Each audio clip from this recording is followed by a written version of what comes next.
Hello विद्यार्थियों, आज के इस वीडियो में आप सभी को यहाँ पर जो है फिजिक्स का 8वां चैप्टर यानी कि वैद्युत चुंबकीय तरंगे, ये पूरा जो है आपको वन शॉट में यहाँ पर जो है कंप्लीट कराने वाला हूँ। यानी कि इसके जितने भी टॉपिक हैं वो सभी आपको जो है इस वीडियो में पूरे कंप्लीट करा दिए जाएंगे। तो आप सभी लोग जो है हमारे चैनल को सब्सक्राइब करके नोटिफिकेशन बेल जरूर ऑन कर लीजिएगा ताकि क्लासेस का नोटिफिकेशन आपके पास पहुंचता रहे।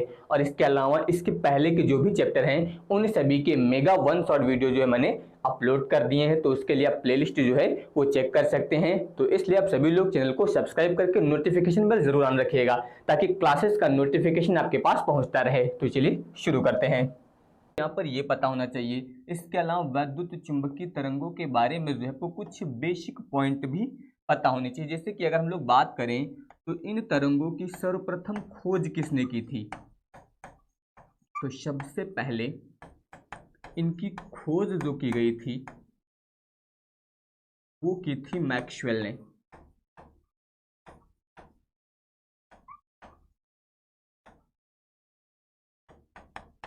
तो सबसे पहले जो है यहाँ पर वैद्युत चुंबकीय तरंगों की जो है सर्वप्रथम खोज किसने की थी, मैक्सवेल ने। यानी कि मैक्सवेल ने ही वैद्युत चुंबकीय तरंगों की खोज की थी। इसके अलावा अगर मैं बात करूं तो इसके बाद मैक्सवेल के बाद जो है वैज्ञानिक हर्ट्ज, इन्होंने जो है लगभग 6 मिलीमीटर तरंग दैर्ध्य की जो है यहाँ पर वैद्युत चुंबकीय तरंग को प्रयोगशाला में बनाया था। कहाँ पर बनाया था, प्रयोगशाला में उत्पन्न किया था। तो सबसे पहले खोज जो की थी वो मैक्सवेल ने की थी। इसके बाद वैज्ञानिक हर्ट्ज ने जो है लगभग 6 मिलीमीटर तरंग दैर्ध्य की जो है यहाँ पर विद्युत चुंबकीय तरंगों को जो है वो कहाँ पर खोजा था, यानी कि उत्पन्न किया था, वो प्रयोगशाला में जो है उत्पन्न किया था। इसके बाद जो है हर्ट्ज के बाद अगर मैं बात करूं जेसी बोश, इन्होंने भी जो है यहाँ पर विद्युत चुंबकीय तरंगे उत्पन्न की थी और इन्होंने लगभग जो है आपके यहाँ पर 25 mm से जो है 5 mm तरंग दैर्ध्य की जो है यहाँ पर विद्युत चुंबकीय तरंगे जो है वो उत्पन्न की थी। किसने, जेसी बोश ने। इसके बाद सबसे अंत में जो है वैज्ञानिक मार्कोनी। तो अगर यहाँ पर हम लोग बात करें किसकी, मार्कोनी की, तो इन्होंने जो है कुछ किलोमीटर तक जो है यहाँ पर विद्युत चुंबकीय तरंगों की खोज की थी। इन्होंने जो है यहाँ पर ये बताया था कि जो विद्युत चुंबकीय तरंगे हैं इनको जो है कुछ किलोमीटर तक जो है इनका संचार किया जा सकता है। ये किसने बताया था, ये बताया था वैज्ञानिक मार्कोनी ने। इन्होंने बताया कि जो आपका स्पार्क गैप होता है, अगर यहाँ पर जो है स्पार्क गैप के एक सिरे को भू संपर्कित कर दिया जाए, यानी कि उसे जो है यहाँ पर अर्थ प्रदान कर दिया जाए। भू संपर्कित का मतलब क्या होता है, उसे अर्थ प्रवाहित किया जाए। तो अगर यहाँ पर स्पार्क गैप के एक सिरे को जो है भू संपर्कित कर दिया जाए और दूसरे सिरे को यहाँ पर जो है एक एंटीना से जोड़ दिया जाए, यहाँ पर जो है इसे एक एंटीना से जोड़ दिया जाए, तो यहाँ पर जो है विद्युत चुंबकीय तरंगों को कुछ किलोमीटर तक जो है वो भेजा जा सकता है। तो वैद्युत चुंबकीय तरंगों की खोज किसके द्वारा की गई थी, वो आपकी मैक्सवेल के द्वारा की गई थी। इसके अलावा इसमें जो है वैज्ञानिक हर्ट्ज ने जो है लगभग 6 मिलीमीटर तक की तरंग दैर्ध्य जो है प्रयोगशाला में उत्पन्न की थी। इसके अलावा जेसी बोस ने 25 mm से लेकर जो है 5 mm तक की तरंग दैर्ध्य उत्पन्न की थी। बाद में मार्कोनी ने बताया था कि इन तरंगों का जो संचरण है, यानी कि जो संचार है, वो कुछ किलोमीटर तक किया जा सकता है। इसके लिए उन्होंने क्या बताया कि जो आपका स्पार्क गैप होता है इसके एक सिरे को जो है यहाँ पर अर्थ प्रदान कर दिया जाए, यानी कि भू संपर्कित कर दिया जाए, और दूसरे सिरे को एंटीना से जोड़ दिया जाए, तो लगभग यहाँ पर जो है विद्युत चुंबकीय तरंगों को कुछ किलोमीटर तक जो है वो भेजा जा सकता है, यानी कि संचार किया जा सकता है। अब यहाँ पर जो है आपको इस चैप्टर में जो विशेष टॉपिक पढ़ना है, जो आपका पहला टॉपिक पढ़ना है, वो आपको पढ़ना है विस्थापन धारा के बारे में। विस्थापन धारा। अब विस्थापन धारा होती क्या है, इसकी बात तो हम लोग करेंगे ही, साथ में हम लोग यहाँ पर जो है कुछ पॉइंट और भी आपको यहाँ पर मैं समझाऊंगा। तो ये विस्थापन धारा आपको और ही आसानी से समझ में आ जाएगी कि ये धारा होती क्या है। देखिए, इसके पहले जो आप पढ़ रहे थे वो आप पढ़ रहे थे वैद्युत धारा। वैद्युत धारा, या फिर मैं आपको बता देता हूं इसी वैद्युत धारा को आप बोल सकते हैं चालन धारा। वैद्युत धारा या फिर क्या बोल सकते हैं, चालन धारा। अब ये धारा जो उत्पन्न होती है किसके कारण उत्पन्न होती है, ये धारा आपकी जो है आवेश के प्रवाह के कारण उत्पन्न होती है। आवेश के प्रवाह से, किसी भी चालक में जो है आवेश के प्रवाह के कारण जो धारा उत्पन्न होती है उसे आप वैद्युत धारा या फिर इसे आप चालन धारा जो है बोल सकते हैं। ये धारा उत्पन्न किसके कारण होती है, आवेश के प्रवाह के कारण। लेकिन यहाँ पर हम लोग बात करने वाले हैं विस्थापन धारा की। और यहाँ पर ये जो धारा है आपकी विस्थापन धारा, जब समय के साथ वैद्युत क्षेत्र में परिवर्तन होता है, तो जब समय के साथ वैद्युत क्षेत्र में परिवर्तन होता है तो उस समय जो धारा उत्पन्न होती है उसको बोलते हैं विस्थापन धारा। और इस धारा को प्रदर्शित किया जाता है आपका आई डी से प्रदर्शित करते हैं। ये आप लोग याद रखिएगा। यहाँ पर तो मैंने क्या बताया यहाँ पर कि यहाँ पर जो धारा आवेश के प्रवाह के कारण उत्पन्न होती है उसे आप वैद्युत धारा या फिर चालन धारा, इसे आईसी से लिखते हैं, चालन धारा को चालन धारा बोलते हैं। और यहाँ पर विस्थापन धारा क्या होती है कि जब समय के साथ वैद्युत क्षेत्र में परिवर्तन होता है तो उस समय जो धारा उत्पन्न होती है किसके कारण, वैद्युत क्षेत्र में परिवर्तन के कारण, उस समय जो धारा उत्पन्न होती है उसे बोलते हैं विस्थापन धारा।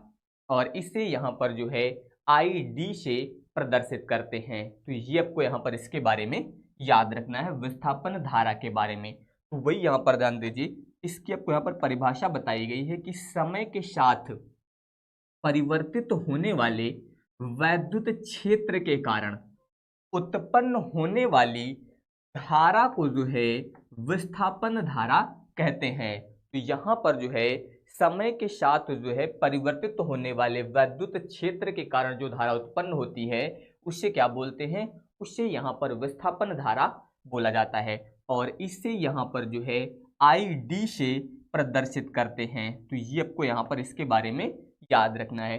अगर इसके सूत्र की बात करें तो आई डी बराबर होता है epsilon naught D phi B बट्टे में होता है आपका डी टी।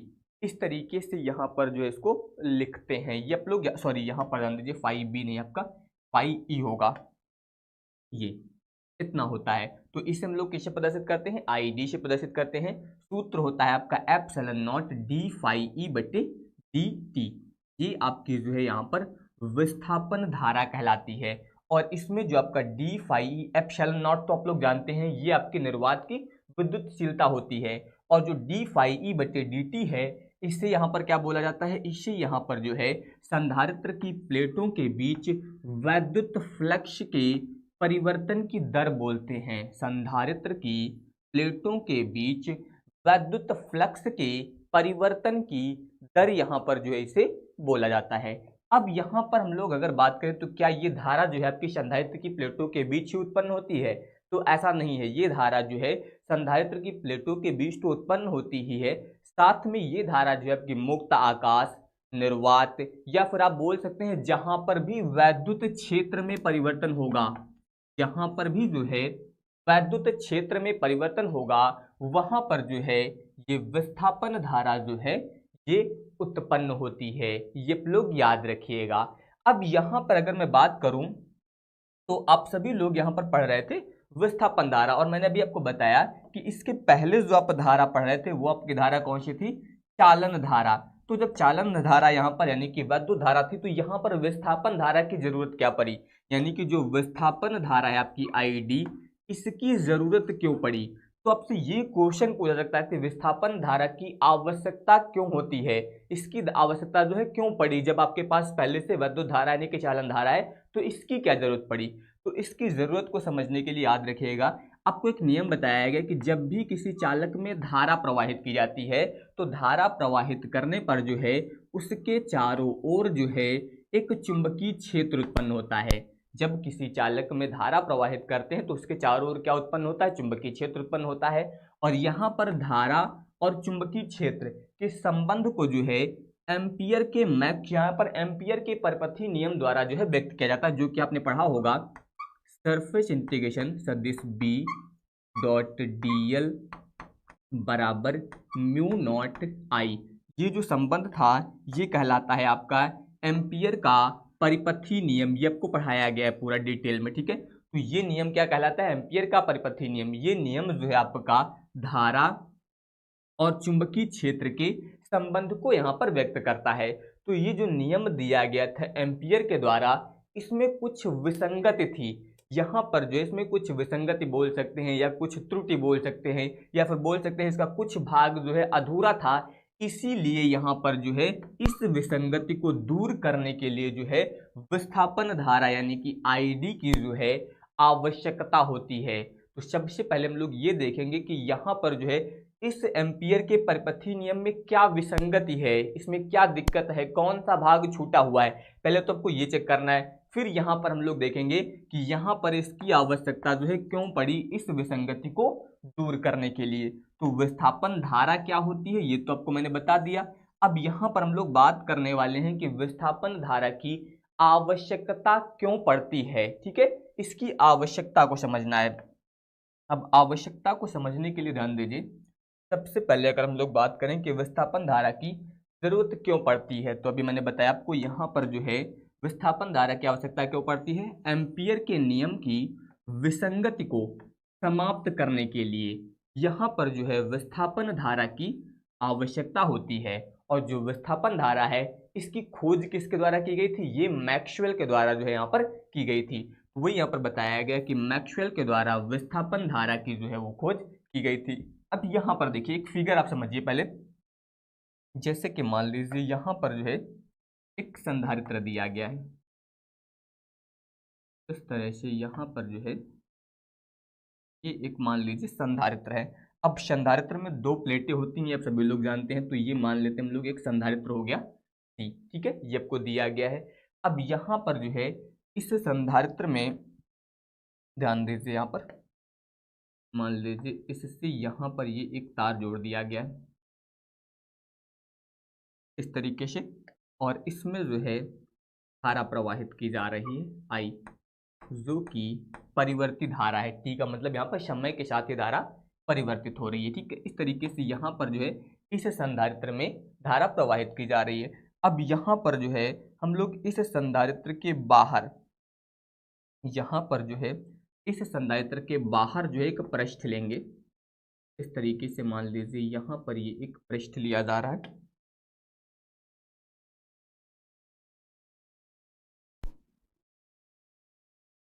ये हो गया, यहाँ पर इस संधारित्र की प्लेट के बाहर लिया गया है इस तरीके से। इसको कोई नाम दे देते हैं यहाँ पर, मान लीजिए ये आपका हो गया यहाँ पर S1। ठीक है, ये आपका संधारित्र की प्लेट के बाहर लिया गया है। और इसी तरह का एक पृष्ठ यहाँ पर हम लोग लेते हैं संधारित्र की प्लेटों के अंदर। इस तरीके से मान लीजिए ये यहाँ पर जो है संधारित्र की प्लेट के अंदर ले लिया गया है। अभी आपको यहाँ पर सारे पॉइंट जो है समझ में आएंगे। अब ध्यान दीजिए यहाँ पर, यहाँ पर जो है कि वैद्युत क्षेत्र में जो परिवर्तन होगा इसके अंदर, उसको हम लोग इस तरह से प्रदर्शित करेंगे। मान लीजिए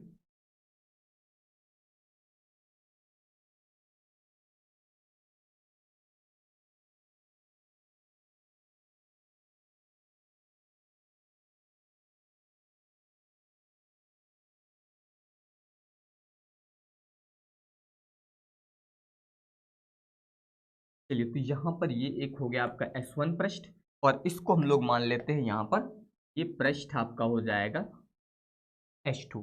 तो यहाँ पर जो है हम लोगों ने दो पृष्ठ लिए। सबसे पहले ये एक संधारित्र था, इस संधारित्र की प्लेटों के अंदर एक पृष्ठ लिया गया H2, और इसके बाहर एक लिया गया है S1। मान लीजिए इसके बाहर जो है यहाँ पर कोई एक बिंदु दिया गया आपको P। चलिए, ये पृष्ठ S1 हो गया, इसके बाहर मान लीजिए यहाँ पर एक बिंदु ले लिया गया P। अब यहाँ पर हम लोग जो बिंदु लेते हैं P, इस बिंदु P पर जो है यहाँ पर चुंबकीय क्षेत्र का मान ज्ञात करेंगे। इसी तरह से एक बिंदु यहाँ पर भी ले लेते हैं हम लोग प्लेटों के बीच। इस जगह पर मान लेते हैं ये बिंदु है आपका M, और यहाँ पर जो है इसको मिलाकर पूरा एक परिपथ यहाँ पर तैयार कर लीजिए, ये हो जाएगा।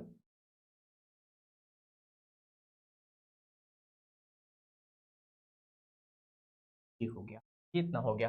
और यहाँ पर ये ध्यान दीजिएगा कि ये जो तार था, ये आपका तार लगा हुआ है, ये तार जो है और ये जो पृष्ठ दिया गया है S1, इस पृष्ठ का जो तल है वो इस तार के लंबवत होगा और यहाँ पर ये तार जो होगा वो इस पृष्ठ के केंद्र पर होगा। मतलब यहाँ से इसकी ये जो दूरी होगी वो त्रिज्या कहलाएगी, इसको हम लोग मान लेते हैं R।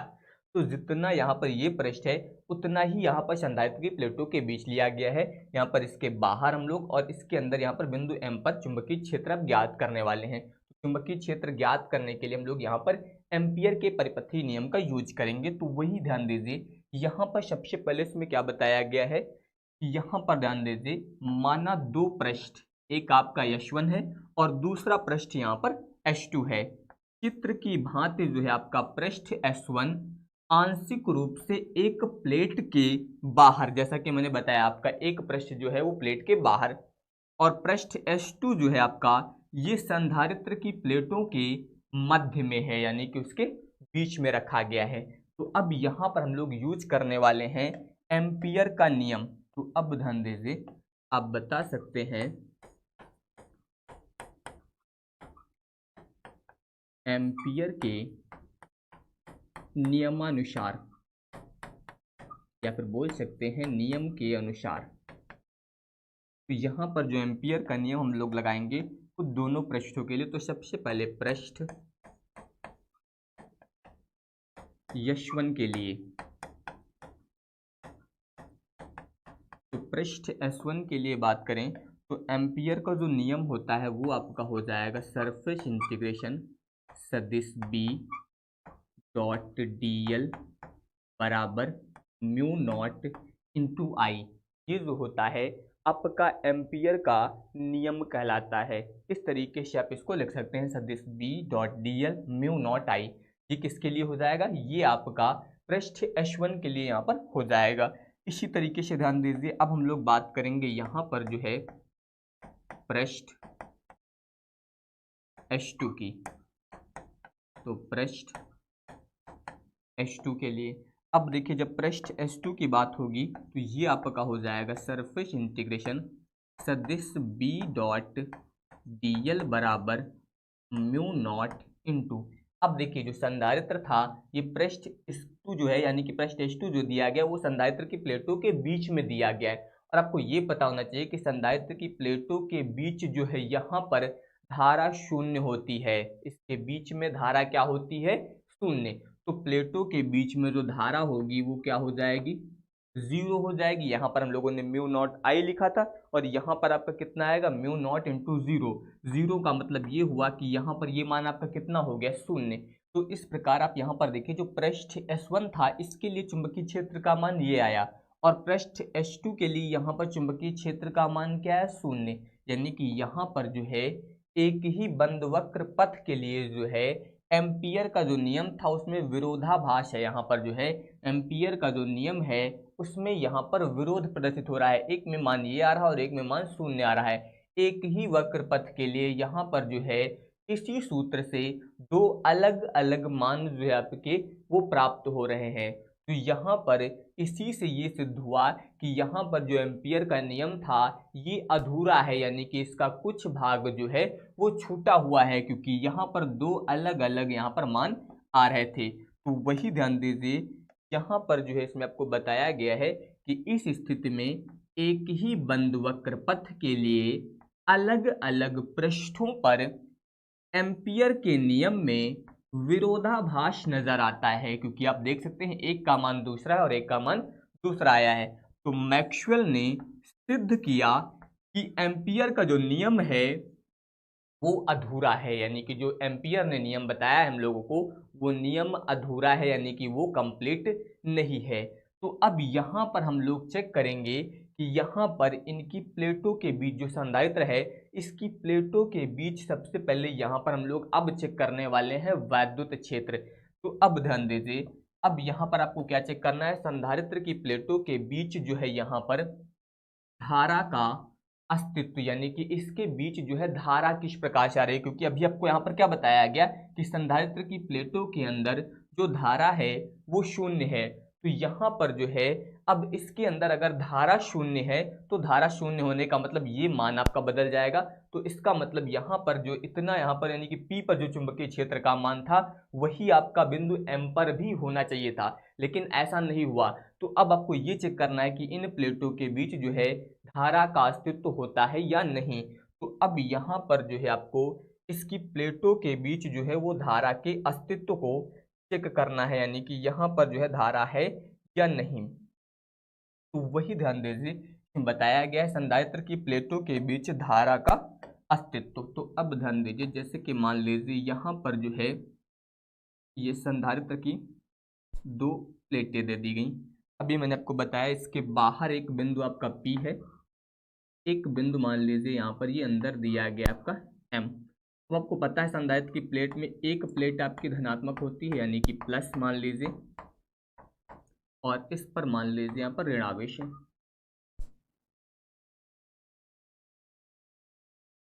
इस तरीके से आपको ये दिया गया है। तो यहाँ पर आप देखिए इसके अंदर ये जो है आपका आवेश क्या है, परिवर्तित हुआ है प्लस से माइनस, प्लस से माइनस। तो यहाँ पर जो है ये आवेश का परिवर्तन हुआ है। इधर देखिए धनात्मक चार्ज है, उधर आपका ऋणात्मक चार्ज है। तो यहाँ पर जो आवेश में परिवर्तन है वो आपका प्लस से माइनस की ओर यहाँ पर प्रदर्शित हो रहा है, ठीक है। इस तरीके से बाकी अभी मैंने आपको बताया था कि यहाँ पर जैसे कि ये मान लीजिए आपको संधारित्र दिया गया था,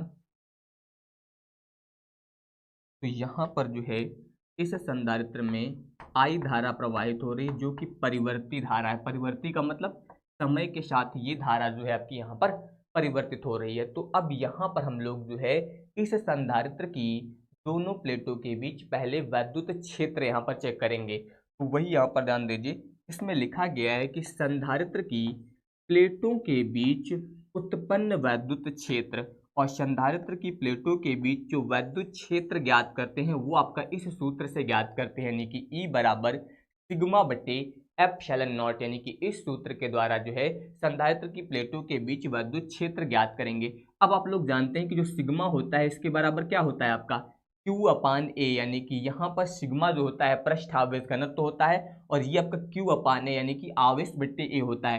तो यहाँ पर सिग्मा की जगह पर ये वाला मान रखा जाएगा। जब इसकी जगह पे ये मान रखेंगे तो ये क्या बनेगा Q, इसके अलावा एप्सिलॉन नॉट ए, इतना मान लिया गया है।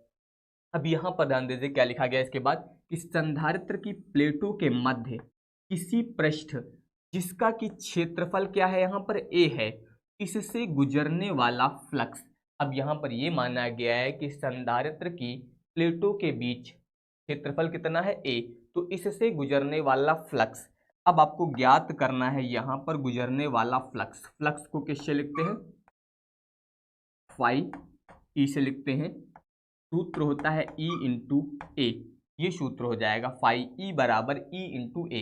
अब ध्यान दीजिए यहाँ पर अगर E का मान अभी हम लोगों ने ज्ञात किया ये वाला, तो E का मान आप रख दीजिए Q बटे में हो जाएगा आपका एप्सिलॉन नॉट ए, फिर इंटू यहाँ पर आ जाएगा A। अब इसमें ध्यान दीजिए यहाँ पर जो है ये आपका A से A जो है कट जाएगा, तो ये बचेगा आपका Q और बट्टे में आ जाएगा एप्सिलॉन नॉट, इतना आया। तो अगर यहाँ से हम लोग आवेश का मान ज्ञात करें यानी कि Q का मान, तो ये आपका इधर गुणे में आएगा, तो ये हो जाएगा एप्सिलॉन नॉट और इनटू में आ जाएगा फाई ई। इस तरीके से यहाँ पर ये जो है हम लोगों ने संधारित्र की प्लेटों के बीच जो है आवेश का मान जो है वो ज्ञात कर लिया है, ठीक है। अब यहाँ पर जो ये आवेश आया है, अभी मैंने क्या बताया कि ये आवेश जो है आपका परिवर्तित होता है, प्लस से क्या हुआ है माइनस हुआ है। तो संधारित्र की प्लेटों के बीच जो है यहाँ पर आवेश क्या हो रहा है, परिवर्तित हो रहा है। तो प्लेटों पर आवेश जो है मान लीजिए ये समय के साथ बदल रहा है। तो अब ध्यान दीजिए आप इसमें बताएंगे कि संधारित्र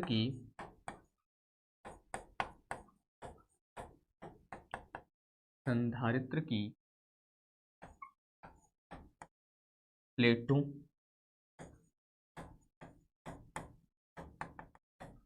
के मध्य या फिर बीच बोल सकते हैं कि मध्य आवेश Q समय के साथ बदल रहा है, समय के साथ बदल रहा है, या फिर आप बोल सकते हैं परिवर्तित हो रहा है, समय के साथ जो है यहाँ पर बदल रहा है, समय के साथ परिवर्तित हो रहा है, या फिर आप बोल सकते हैं बदल रहा है, बदल रहा है।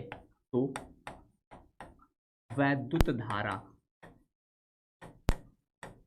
तो फिर यहाँ पर हम लोग ज्ञात क्या करेंगे अब, वैद्युत धारा। देखिए यहाँ पर जो मैंने अभी आपको बताया, ये पॉइंट आपको ध्यान रखना है यहाँ पर, इसमें मैंने क्या बताया कि यहाँ पर प्लेटों के बीच जो है हम लोगों ने जो वैद्युत फ्लक्स था वो पहले ज्ञात किया, वैद्युत फ्लक्स की सहायता से आपको आवेश मिल गया। अब यहाँ पर जो आवेश था, अब आपको इस प्लेट से इस प्लेट तक आने में कुछ ना कुछ समय लगेगा, तो यहाँ पर समय के साथ जो है आवेश आपका परिवर्तित हो रहा है, पहले प्लस था, अब क्या हो गया माइनस। तो वही बताया गया है कि संधारित्र की प्लेटों के मध्य आवेश जो है उस समय के साथ बदल रहा है, तो वैद्युत धारा, तो इस समय जब आप वैद्युत धारा ज्ञात करेंगे तो I बराबर ये आपका यूज होगा डी क्यू बटे डी टी, क्योंकि आवेश में परिवर्तन हो रहा है, और परिवर्तन को आप डी क्यू या फिर डेल्टा से लिख सकते हैं, ठीक है। तो डी क्यू बटे डी टी इतना हो जाएगा। अब यहाँ पर ध्यान दीजिए, ये मान जब आएगा तो फिर I बराबर, अब यहाँ पर देखिए D बट्टे डी टी, क्यू का मान जो है आपको यहाँ पर ये वाला रखना है जो भी हम लोगों ने ज्ञात किया, एप्सिलॉन नॉट और फाई ई, ये हो जाएगा क्यू का मान आपका epsilon naught into phi E. तो यहाँ से ये हो जाएगा I बराबर, इसमें से आपका एप्सिलॉन नॉट बाहर हो जाएगा, डी फाई ई और बट्टे में हो जाएगा डी टी।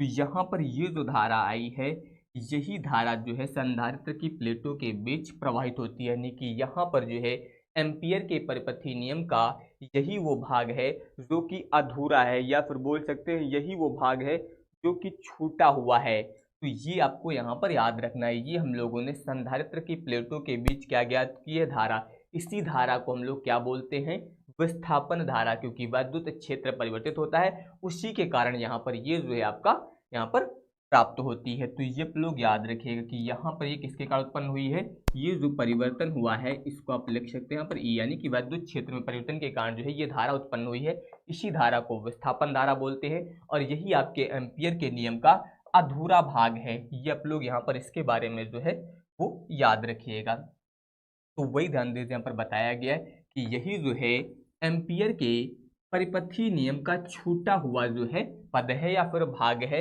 अतः बिंदु P पर B का मान वही होगा जो भीतर बिंदु M पर है। तो ये आप लोग याद रखिएगा, यहाँ पर जो है अभी जो आपको मैंने बताया था यहाँ पर इस फिगर में, यहाँ पर ध्यान दीजिए ये, तो यहाँ पर P का मान आपका, यानी कि जो बिंदु P पर आपका B का मान होगा, B का मतलब चुंबकीय क्षेत्र यहाँ पर, तो जो मान आपका बिंदु P पर होगा वही मान यहाँ पर संधारित्र की प्लेटों के बीच M पर भी जो है होगा। तो ये अब आप यहाँ पर जो है इससे याद कर सकते हैं। तो वही बताया गया कि P पर B का मान जो है वही होगा जो आपका बिंदु M पर है, और आवेशों के प्रवाह के कारण चालकों में जो धारा प्रवाहित होती है उससे यहाँ पर चालन धारा, यही चीज मैंने आपको शुरुआत में बताई थी अभी, कि आवेश के प्रवाह के कारण जो धारा उत्पन्न होती है उसे हम लोग क्या बोलते हैं, चालन धारा, और इससे यहाँ पर IC से जो है वो प्रदर्शित करते हैं।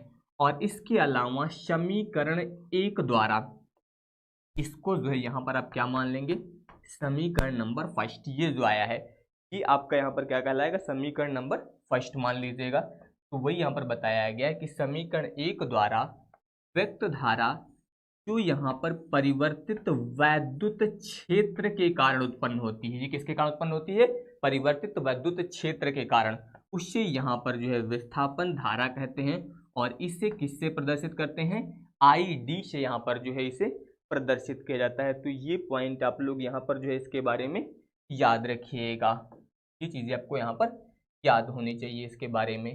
अब इसके बाद देखिए, अब यहाँ पर जो है इसी में ध्यान दीजिए, अगर हम लोग कुल धारा की बात करें, अतः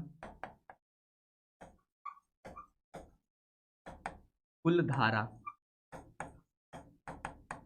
देखिए अब अगर आपको यहाँ पर जो है कुल यानी कि टोटल धारा बतानी है, तो टोटल धारा आप कैसे बताएंगे, देखिए I बराबर IC ये वो धारा है जो संधारित्र की प्लेटों के बाहर किसके कारण, आवेश के कारण, यानी कि आवेश प्रवाहित होने के कारण उत्पन्न होती है, जिसे हम लोग चालन धारा बोलते हैं। और संधारित्र की प्लेटों के बीच वैद्युत क्षेत्र में परिवर्तन के कारण जो धारा उत्पन्न होती है उसे लिखते हैं ID से। तो कुल मिला के I बराबर क्या हो जाएगा, IC प्लस ID। तो ये यहाँ पर जो है कुल धारा जो है कहलाएगी। आप इसे ऐसा भी लिख सकते हैं, I बराबर IC प्लस ID का मान मैंने भी आपको बताया था epsilon naught D phi E बटे dt। तो ये यहाँ पर जो है कुल धारा का मान हो जाएगा। अब कुल धारा जो है ये आपकी IC प्लस ID है, तो ये मान आपके अलग अलग कब होंगे, ध्यान दीजिए कुछ स्थितियां होती हैं। जैसे कि यहाँ पर देखिए लिखा है संधारित्र की प्लेट के बाहर। अब जैसे कि मान लीजिए ये आपको संधारित्र दिया गया है, अगर इसकी प्लेट के बाहर हम लोग बात करें तो इसके बाहर कौन सी धारा होती है, आपकी IC होती है। संधारित्र की प्लेटों के अंदर कौन सी धारा होती है, आपकी ID, जिसे हम लोग चालन धारा बोलते हैं। तो संधारित्र की प्लेट के बाहर अगर हम लोग बात करें तो वहां पर जो ID है वो आपका शून्य है, मतलब इसके बाहर जो है विस्थापन धारा कहीं भी नहीं होगी, क्योंकि ये बाहर की बात हो रही है, ध्यान दीजिएगा, ठीक है। तो संधारित्र की प्लेटों के बाहर, तो बाहर आपका विस्थापन धारा शून्य है क्योंकि ये अंदर होती है। तो इसका मतलब जब विस्थापन धारा शून्य होगी तो उस समय कुल धारा फिर किसके बराबर होगी, ये आपकी चालन धारा के बराबर होगी। कहाँ पर, संधारित्र के बाहर। संधारित्र के बाहर जो है कुल धारा जो होगी वो आपकी चालन धारा के बराबर हो जाएगी। तो ये आपको यहाँ पर याद रखना है, इस समय इतना मान आएगा, ठीक है। और अगर हम लोग संधारित्र के भीतर की बात करें तो भीतर यहाँ पर ध्यान दीजिए, भीतर आपकी चालन धारा शून्य होगी।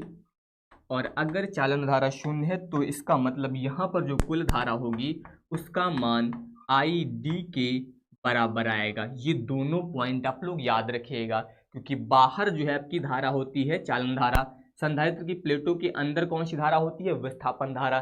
तो यहाँ पर अंदर की बात करेंगे तो उस समय चालन धारा शून्य है, तो कुल धारा किसके बराबर होगी, ID के बराबर होगी। और अगर बाहर की बात करेंगे तो बाहर आपकी विस्थापन धारा शून्य होती है, तो उस समय कुल धारा जो होगी वो आपकी IC के बराबर हो जाएगी। ये आपको यहाँ पर याद रखना है। तो वही यहाँ पर ध्यान देने में बताया गया है कि किसी भी सतह जिसकी परिमित बंद लूप है में प्रवाहित कुल धारा यानी कि I, ये जो है चालन धारा IC और विस्थापन धारा ID का योग होती है। जो अभी मैंने आपको सूत्र बताया था ये वाला, I बराबर IC प्लस ID, इसी की बात की जा रही है। यहाँ पर क्या बताया गया कि किसी भी सतह जिसकी परिमित क्या है, एक बंद लूप है, इसमें प्रवाहित जो कुल धारा है यानी कि I, इसका मान जो होता है ये चालन धारा और विस्थापन धारा का योग होती है। वही पॉइंट यहाँ पर बताया गया।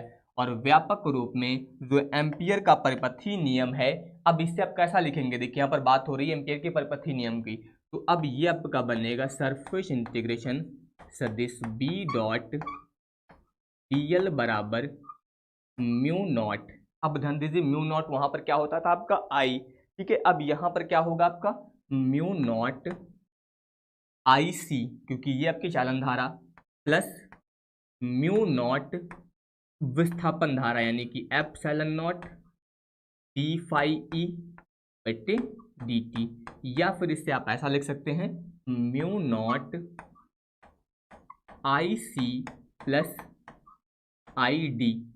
ये आप म्यू नॉट दोनों में दिया गया, ये कॉमन ले लीजिए, ये आपकी चालन धारा और विस्थापन धारा को आप ID से भी लिख सकते हैं। तो इस तरीके से भी आप यहाँ पर इसको लिख सकते हैं, म्यू नॉट बराबर IC प्लस ID।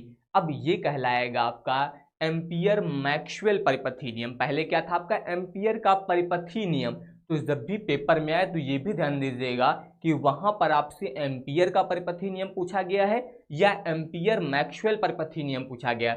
अगर आपसे एम्पियर के परिपथी नियम की बात होगी तो आप जानते हैं कि वहां पर जो है किसी भी बंद पृष्ठ से बद्ध जो चुंबकीय क्षेत्र का रेखीय समाकलन होता है, ये हमेशा उस बंद में पृष्ठ में प्रवाहित धारा का म्यू नॉट गुना होता है। यह बताते थे एम्पियर के नियम में यानी कि परिपथी नियम में। अगर यहाँ पर एम्पियर मैक्सवेल नियम की बात हो जाए, एम्पियर मैक्सवेल परिपथी नियम, तो आप क्या बताएंगे कि किसी बंद लूप, या फिर सीधे सीधे आपको ये लाइन लिख देनी है कि किसी भी सतह की जिसकी परिमिति क्या है, बंद लूप है, इसमें प्रवाहित कुल धारा जो होती है ये चालन धारा और विस्थापन धारा का योग होती है। इस तरीके से आप बता सकते हैं, ठीक है, ये आपको याद रखना है। या फिर आप बताएंगे एम्पियर मैक्सवेल परिपथी नियम, यही लिखा है, इससे एम्पियर मैक्सवेल परिपथी नियम कहते हैं। तो अगर आपको ये नियम लिखना है तो आप कैसे बताएंगे कि किसी बंद परिपथ की सीमा के अनुदेश चुंबकीय क्षेत्र B का जो रेखीय समाकलन होता है ये उस बंद पृष्ठ के अंदर प्रवाहित चालन धारा और विस्थापन धारा के योग का, चालन धारा और विस्थापन धारा के योग का म्यू नॉट गुना होती है। इस तरीके से आप यहाँ पर इसको बता सकते हैं। तो ये पॉइंट आपको याद रखना है, इससे ही जो है एम्पियर का मैक्सवेल परिपथी नियम जो है यहाँ पर बोला जाता है। ये पॉइंट आपको याद रखना है। मैक्सवेल का वैद्युत चुंबकीय तरंग सिद्धांत जो है वो पढ़ेंगे। वैद्युत चुंबकीय तरंग सिद्धांत जो है मैक्सवेल का क्या है, इसके बारे में अब आपको यहाँ पर पढ़ना है। सबसे पहले यहाँ पर मैं बात करूँ, अगर मान लीजिए कोई वैद्युत परिपथ है, कोई वैद्युत परिपथ दिया गया है, तो आपको पता है कि जब भी किसी वैद्युत परिपथ में परिवर्ती धारा प्रवाहित होती है, मान लीजिए यहाँ पर जो है इसमें समय के साथ परिवर्ती धारा प्रवाहित हो रही है, तो जो समय के साथ परिवर्ती धारा प्रवाहित होती है तो इससे यहाँ पर क्या उत्पन्न होता है, एक चुंबकीय क्षेत्र उत्पन्न होता है। और ये याद रखिएगा कि जो चुंबकीय क्षेत्र आपका उत्पन्न हुआ है, यानी कि जो परिवर्ती चुंबकीय क्षेत्र यहाँ पर उत्पन्न हुआ है, ये हमेशा परिवर्ती वैद्युत क्षेत्र के लंबवत होता है। ये आप लोग याद रखिएगा, इनके बीच का कोण क्या होता है, 90 डिग्री होता है। जैसे कि अगर मैं बात करूं, ये मान लीजिए है वैद्युत क्षेत्र, तो यहाँ पर जो है चुंबकीय क्षेत्र जो होगा वो इसके लंबवत उत्पन्न होगा। ये आप लोग याद रखिएगा कि यहाँ पर जब भी किसी वैद्युत परिपथ में परिवर्ती धारा प्रवाहित होती है तो धारा प्रवाह के कारण चुंबकीय क्षेत्र उत्पन्न होता है, और ये जो चुंबकीय क्षेत्र उत्पन्न होता है ये हमेशा परिवर्ती वैद्युत क्षेत्र के लंबवत होता है। तो इस स्थिति में, इस स्थिति का मतलब यहाँ पर जो है आपको ये याद रखना है कि वैद्युत क्षेत्र और चुंबकीय क्षेत्र दोनों परस्पर क्या होते हैं, लंबवत होते हैं। और इस स्थिति में जो ऊर्जा होती है वो हमेशा तरंगों के रूप में चलती है। ऊर्जा यहाँ पर जो होती है वो किसके रूप में संचरित होती है, तरंग के रूप में। और यहाँ पर जो ऊर्जा तरंग के रूप में संचरित होती है इन्हीं को जो हम लोग बोलते हैं वैद्युत चुंबकीय तरंगे। ये पॉइंट आप लोग याद रखिएगा, और इससे ही बोला जाता है मैक्सवेल का वैद्युत चुंबकीय तरंग सिद्धांत। एक बार फिर से समझ लीजिए, मैंने क्या बताया कि किसी भी वैद्युत परिपथ में जब परिवर्ती धारा प्रवाहित होती है तो इसके कारण जो है एक चुंबकीय क्षेत्र उत्पन्न होता है। ये चुंबकीय क्षेत्र जो होता है हमेशा परिवर्ती वैद्युत क्षेत्र के लंबवत होता है, और इस स्थिति में जो ऊर्जा होती है वो हमेशा तरंगों के रूप में संचरित होती है। इन्हें ही हम लोग बोलते हैं वैद्युत चुंबकीय तरंगे, और इस सिद्धांत को बोला जाता है मैक्सवेल का वैद्युत चुंबकीय तरंग सिद्धांत। तो वही ध्यान दीजिए, यहाँ पर इसमें बताया गया है कि इस सिद्धांत के अनुसार जब किसी वैद्युत परिपथ में परिवर्ती वैद्युत धारा प्रवाहित होती है तो उसके कारण जो है चुंबकीय क्षेत्र उत्पन्न होता है, और जो परिवर्ती वैद्युत क्षेत्र के लंबवत होता है। ये आप लोग याद रखिएगा। और इस स्थिति में परिपथ से जो ऊर्जा है वो तरंगों के रूप में प्रसारित होती है या फिर संचरित होती है, और इन तरंगों को ही वैद्युत चुंबकीय तरंगे कहते हैं। इसके अलावा आपको याद होगा मैंने आप सभी को इसके पहले जब विस्थापन धारा के बारे में बताया था, तो विस्थापन धारा आपको बताया गया था किससे प्रदर्शित करते हैं, ID। इस धारा की खोज क्यों की गई थी, क्योंकि जो एम्पियर का परिपथी नियम था उसमें कुछ विसंगति थी, उसी को दूर करने के लिए विस्थापन धारा की आवश्यकता पड़ी थी। ठीक है, और विस्थापन धारा जो है ये समय के साथ परिवर्ती वैद्युत क्षेत्र के कारण जो है उत्पन्न होती है। ये सारे पॉइंट मैंने बताए थे। तो यहाँ पर जो है इस धारा की उत्पत्ति के कारण जो है यहाँ पर एम्पियर के परिपथी नियम में कुछ बदलाव हुआ था। इसके अलावा मैक्सवेल ने जो है यहाँ पर जो आपने इसके पहले गॉस नियम पढ़ा था, जो आपको वैद्युत में पढ़ाया गया था, गॉस नियम। इसके अलावा आपको याद होगा यहाँ पर जो है गॉस नियम के अलावा जो है आपने चुंबकत्व का गॉस नियम पढ़ा होगा। एक आपका वैद्युत का गॉस नियम था, एक आपका चुंबकत्व का गॉस नियम था। इसके अलावा अगर मैं बात करूं तो फैराडे का प्रेरण नियम जो है आपने पढ़ा था, फैराडे का प्रेरण नियम। इसके अलावा एम्पियर का परिपथी नियम, ये जो सारे नियम थे, इनके जो सूत्र थे उनमें जो है संख्यात्मक रूप से मैक्सवेल ने थोड़ा थोड़ा जो है बदलाव किया था। इन्हीं को हम लोग बोलते हैं मैक्सवेल के समीकरण। जैसे कि अगर हम लोग बात करें यहाँ पर वैद्युत के गॉस नियम की, ठीक है, जो आपको बताया गया था कि फाई ई बराबर क्या होता था यहाँ पर आपका क्यू अपान एप्सिलॉन नॉट, ये आपने पढ़ा था वैद्युत का गॉस नियम। तो यहाँ पर मैक्सवेल ने बताया कि सरफेस इंटीग्रेशन सदिश ई डॉट डी ए बराबर इस प्रकार से लिखना है, इसके अलावा क्यू बटे एप्सिलॉन नॉट। ये जो है आपका, ये आपका वैद्युत का गॉस नियम था, जिसको जो है यहाँ पर मैक्सवेल ने इस रूप में प्रदर्शित किया। ठीक है, एक तो आपका ये हो जाएगा।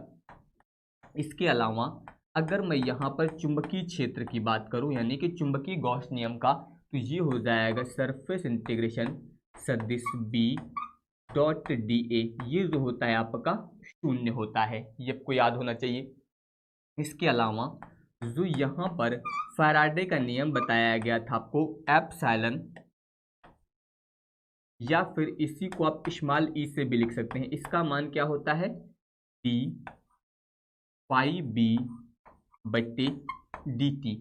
ये आप लोगों ने पढ़ा था, ये आपको फैराडे का विद्युत चुंबकीय प्रेरण नियम जो है वो पढ़ाया गया था। ठीक है, अगर यहाँ पर मैं बात करूँ मैक्सवेल के नियम के अनुसार, तो इस नियम को जो है मैक्सवेल ने इस रूप में बताया है, सरफेस इंटीग्रेशन सदिश बी डॉट डी एल बराबर माइनस डी फाई बी बट्टे डी टी। तो मैक्सवेल ने जो है इस रूप में यहाँ पर इस समीकरण को जो है वो व्यक्त किया है। इसके अलावा अगर मैं बात करूँ यहाँ पर जो एम्पियर का परिपथी नियम है, इसके बारे में मैंने आपको इसके पहले वाले लेक्चर में ही बता दिया था। ये आपका होता है सरफेस इंटीग्रेशन सदिश बी डॉट डी एल बराबर mu naught I C plus I D. ये मैंने आप सभी को बताया था, इसे हम लोग मैक्सवेल एम्पियर परिपथी नियम जो है यहाँ पर बोलते हैं। इस तरीके से आप यहाँ पर लिख सकते हैं। तो मैक्सवेल ने जो है ये आपका वैद्युत गॉस नियम, चुंबकीय गॉस नियम, इसके अलावा जो फैराडे का प्रेरण संबंधी नियम था और जो एम्पियर का परिपथी नियम था, इनमें जो है इनके सूत्रों में जो है संख्यात्मक रूप से कुछ परिवर्तन किए हैं। इन्हीं परिवर्तन को हम लोग क्या बोलते हैं, जो सूत्र बने, इन्हें मैक्सवेल के समीकरण बोला जाता है। तो ये आप लोग इनके बारे में जो है याद रखिएगा, इन्हें जो है मैक्सवेल के समीकरण यहाँ पर बोलते हैं। तो ये आपको याद रखना है इसके बारे में। तो वही ध्यान दीजिए, इसमें आपको बताया गया है कि विद्युत क्षेत्र और चुंबकीय क्षेत्र से संबंधित विभिन्न तथ्यों का विस्तार पूर्वक अध्ययन करके गाउस, इसके अलावा फैराडे, एम्पियर आदि के भौतिकविदों ने जो है विभिन्न नियमों का प्रतिपादन किया एवं उन्हें जो है गणितीय रूप में व्यक्त किया।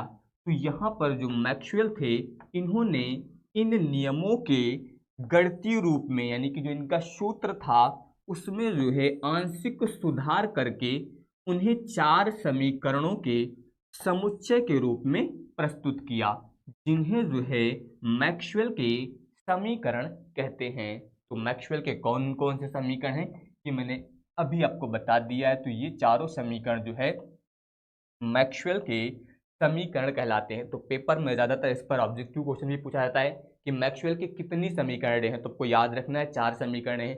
कौन कौन से समीकरण हैं, तो ये आपको याद रखना है। इस रूप में जो है मैक्सवेल के समीकरणों को आप व्यक्त कर सकते हैं। तो इन्हें जो है मैक्सवेल के समीकरण कहते हैं। तो ये आपको याद रखना है मैक्सवेल के समीकरण के बारे में। सबसे पहले तो कौन कौन से होते हैं, तो मैक्सवेल का सिद्धांत आपको पता चल गया, मैक्सवेल के समीकरणों के बारे में आपको पता चल गया।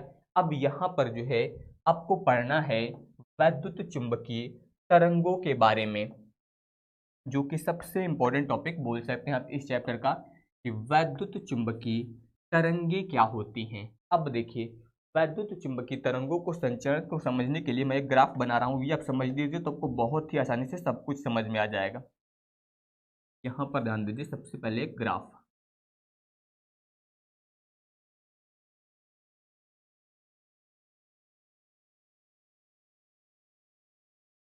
अब इसमें ध्यान दीजिए, अगर मैं इस ग्राफ की बात करूं तो जैसे कि मान लीजिए ये दिशा जो है वैद्युत क्षेत्र को प्रदर्शित कर रही है, यानी कि वैद्युत क्षेत्र के सदिश को यहाँ पर ये दिशा जो है वो प्रदर्शित कर रही है, फिर बोल सकते हैं वैद्युत क्षेत्र को प्रदर्शित कर रही है। ठीक है, ये दिशा यहाँ पर जो है चुंबकीय क्षेत्र को प्रदर्शित कर रही है, और ये यहाँ पर जो है तरंग संचरण की दिशा है, यानी कि तरंग के चलने की दिशा है।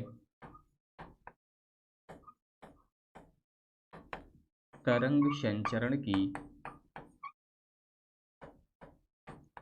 दिशा।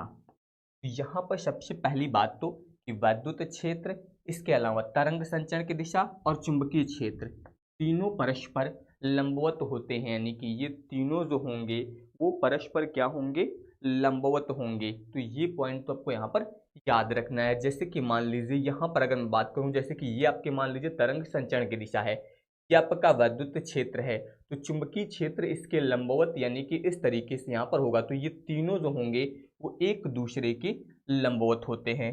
अब अगर यहाँ पर वैद्युत क्षेत्र के कंपन हम लोग प्रदर्शित करें,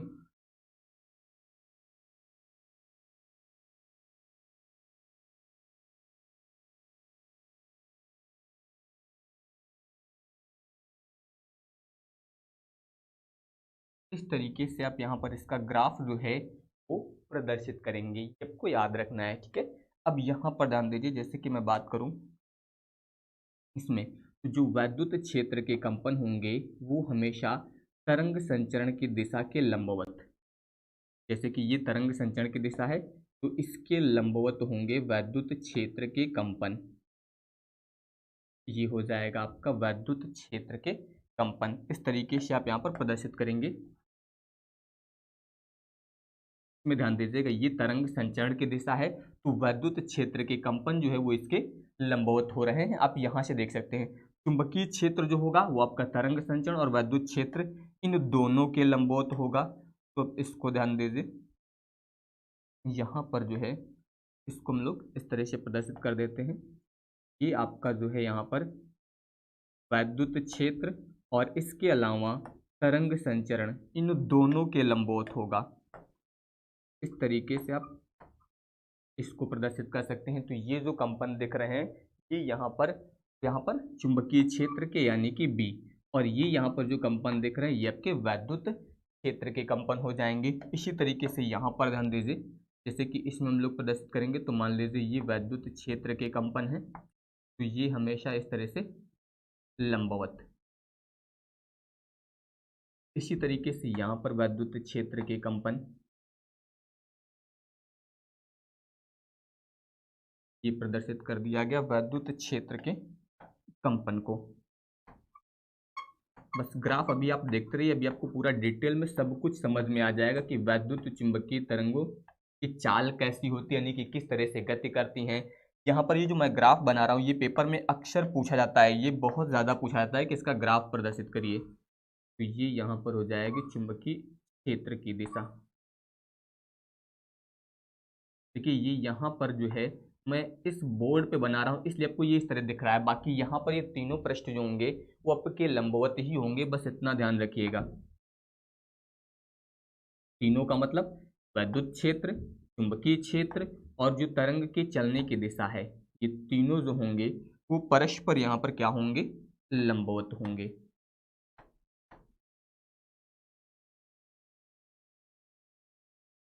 इस तरीके से यहाँ पर जो है ये इसका ग्राफ प्रदर्शित कर दिया गया है वैद्युत चुंबकीय तरंगों का। तो ये हो जाएगा। तो यहाँ पर देखिए इसको आप कैसे समझ सकते हैं। देखिए अगर मैं यहाँ पर बात करूँ तो ये तो कंपन तल दिया गया किस तरह से वैद्युत क्षेत्र के कंपन होते हैं। ठीक है, तो ये यहाँ पर जो है ये वैद्युत क्षेत्र के कंपन होंगे इस तरह से, यहाँ पर दोनों ओर कंपन होंगे इस तरह से। ठीक है, यहाँ पर मैं एक और प्रदर्शित कर रहा हूँ क्योंकि आपको दूसरी तरफ चुंबकीय क्षेत्र के कंपन प्रदर्शित करने हैं, इसीलिए मैंने दूसरे में यहाँ पर इस तरह से प्रदर्शित किया है। ठीक है, तो वैद्युत क्षेत्र के कंपन जो होंगे वो इस तरह से होंगे और यहाँ पर चुंबकीय क्षेत्र के कंपन जो होंगे वो उसके लंबवत, और इसके अलावा तरंग के संचरण की दिशा के होंगे, मतलब तीनों के लंबवत। देखिए यहाँ पर जैसे कि मान लीजिए ये आपका क्या था, वैद्युत क्षेत्र यानी कि ई, तो जो वैद्युत क्षेत्र के कण कंपन करेंगे वो इस दिशा में यानी कि इस तरह से कंपन होगा। ठीक है, ये वैद्युत क्षेत्र है और चुंबकीय क्षेत्र में जो कंपन होगा वो इसके लंबवत यानी कि वैद्युत क्षेत्र के लंबवत। इसके अलावा ये भी याद रखिएगा कि जो वैद्युत क्षेत्र था ये हमेशा तरंग संचरण की दिशा के लंबवत, जैसे कि मान लीजिए इस दिशा में तरंग चल रही है तो तरंग की दिशा के लंबवत यहाँ पर जो है इसमें कंपन होंगे, और जो चुंबकीय क्षेत्र के कंपन होंगे वो आपके इस वैद्युत और इस तरंग दोनों के लंबवत होंगे। ये आप लोग याद रखिएगा। देखिए जैसे आपको यहाँ पर ये समझना है, जैसे कि मान लीजिए मेरा ये हाथ है, तो अगर मैं इसको बात करूँ यहाँ पर मैं इसको सीधा कर दूँ तो ये आप मान लीजिए वैद्युत क्षेत्र की दिशा है, ये जो है किसके लिए है, वैद्युत क्षेत्र। अब ये वाला जो हाथ है मेरा ये किसके लिए, मान लीजिए चुंबकीय क्षेत्र। तो अगर मैं आप यहाँ पर ध्यान दीजिए इस तरह से करूँ बिल्कुल सीधा, तो ये वाला हाथ देखिए ये चुंबकीय क्षेत्र की दिशा को प्रदर्शित करेगा, ये मान लीजिए वैद्युत क्षेत्र की दिशा को प्रदर्शित करेगा। तो ये कंपन किस तरह से होंगे, इस तरह से। यहाँ पर ध्यान दीजिए ये दोनों कंपन जो होते हैं एक साथ होंगे, मतलब यहाँ पर जो है चुंबकीय क्षेत्र और वैद्युत क्षेत्र दोनों इस तरह से यहाँ पर कंपन करेंगे एक दूसरे के लंबवत। और यहाँ पर जो तरंग संचरण की दिशा होगी, जैसे कि मैं यहाँ पर मान लीजिए गति करता हूँ, यहाँ पर ध्यान दीजिए, तो ये मेरा हाथ चुंबकीय क्षेत्र की दिशा में है, ये वैद्युत क्षेत्र की दिशा में है, ये ऐसे ऐसे गति करेंगे और तरंग ऐसे ऐसे चलती जाएगी, तो ये होगी तरंग के चलने की दिशा। ये आप लोगों को समझ में आ गया, ये जो कंपन होगा इस तरह से, और ये दोनों साथ होंगे, मतलब वैद्युत क्षेत्र चुंबकीय क्षेत्र इस तरह से साथ साथ कंपन होंगे और तरंग साथ में चलती जाएगी। इस तरह से यहाँ पर ये चलता जाएगा, ये इस तरह से यहाँ पर ये कंपन होगा। तो ये आपको समझ में आ जाएगा, ये आपका वैद्युत क्षेत्र हो गया, ये आपकी तरंग चलेगी इस दिशा में, और यहाँ पर इसी के लंबवत जो है चुंबकीय क्षेत्र में कंपन होगा। तो ये तीनों जो होते हैं वो एक दूसरे के लंबवत होते हैं। इसके अलावा वैद्युत क्षेत्र के कंपन चुंबकीय क्षेत्र के कंपन दोनों साथ साथ होते हैं, ये याद रखिएगा, जैसे कि मैंने भी आपको बताया इस तरह से। तो इस तरह से कंपन होंगे और तरंग इस तरह से चलती जाएगी, तो तीनों परस्पर क्या हो जाएंगे, लंबवत। ये मेरे चलने की दिशा, ये चुंबकीय क्षेत्र की दिशा और ये वैद्युत क्षेत्र की दिशा, तीनों परस्पर कैसे हो गए, लंबवत। तो अब आप सभी को ये ग्राफ जो है पूरा डिटेल में समझ में आ गया होगा कि किस तरह से यहाँ पर इसको प्रदर्शित किया गया है। तो ये हो गया वैद्युत चुंबकीय तरंगों का ग्राफ, इसकी बात हो गई। अब वैद्युत चुंबकीय तरंगें होती क्या है, देखिए यहाँ पर अभी आपको बताया गया कि वैद्युत चुंबकीय तरंगों के लिए दो चीजों की आवश्यकता होती है, एक तो आपका वैद्युत क्षेत्र और दूसरा आपका चुंबकीय क्षेत्र सदिश मान लेते हैं इसको हम लोग, ठीक है। तो यहाँ पर याद रखिएगा कि वे तरंगे जिसमें आपके वैद्युत क्षेत्र सदिश और इसके अलावा चुंबकीय क्षेत्र सदिश दोनों परस्पर क्या होते हैं, लंबवत होते हैं और समान कला में होते हैं। ये याद रखिएगा कि वैद्युत क्षेत्र सदिश और इसके अलावा चुंबकीय क्षेत्र सदिश दोनों यहाँ पर क्या होते हैं, परस्पर लंबवत होते हैं और समान कला में होते हैं। और इनके लंबवत, देखिए ये आपका लंबवत था वैद्युत क्षेत्र और ये चुंबकीय क्षेत्र, और इनके लंबवत जो तरंग गति करती है, यहाँ पर देख सकते हैं ये इनके लंबवत थी, तो इनके लंबवत जो तरंग गति करती है उसे हम लोग क्या बोलते हैं, वैद्युत चुंबकीय तरंग बोलते हैं। तो ये जो तरंग गति करेगी इसे ही वैद्युत चुंबकीय तरंग बोलेंगे। ये आप लोग याद रखिएगा कि वे तरंगे जिसमें जो है आपके वैद्युत क्षेत्र सदिश और चुंबकीय क्षेत्र सदिश दोनों परस्पर लंबवत होते हैं, इसके अलावा दोनों समान कला में होते हैं, और यहाँ पर जो है इनके लंबवत जो तरंगों का संचरण होता है, जिन तरंगों का, उन्हें बोला जाता है वैद्युत चुंबकीय तरंगे।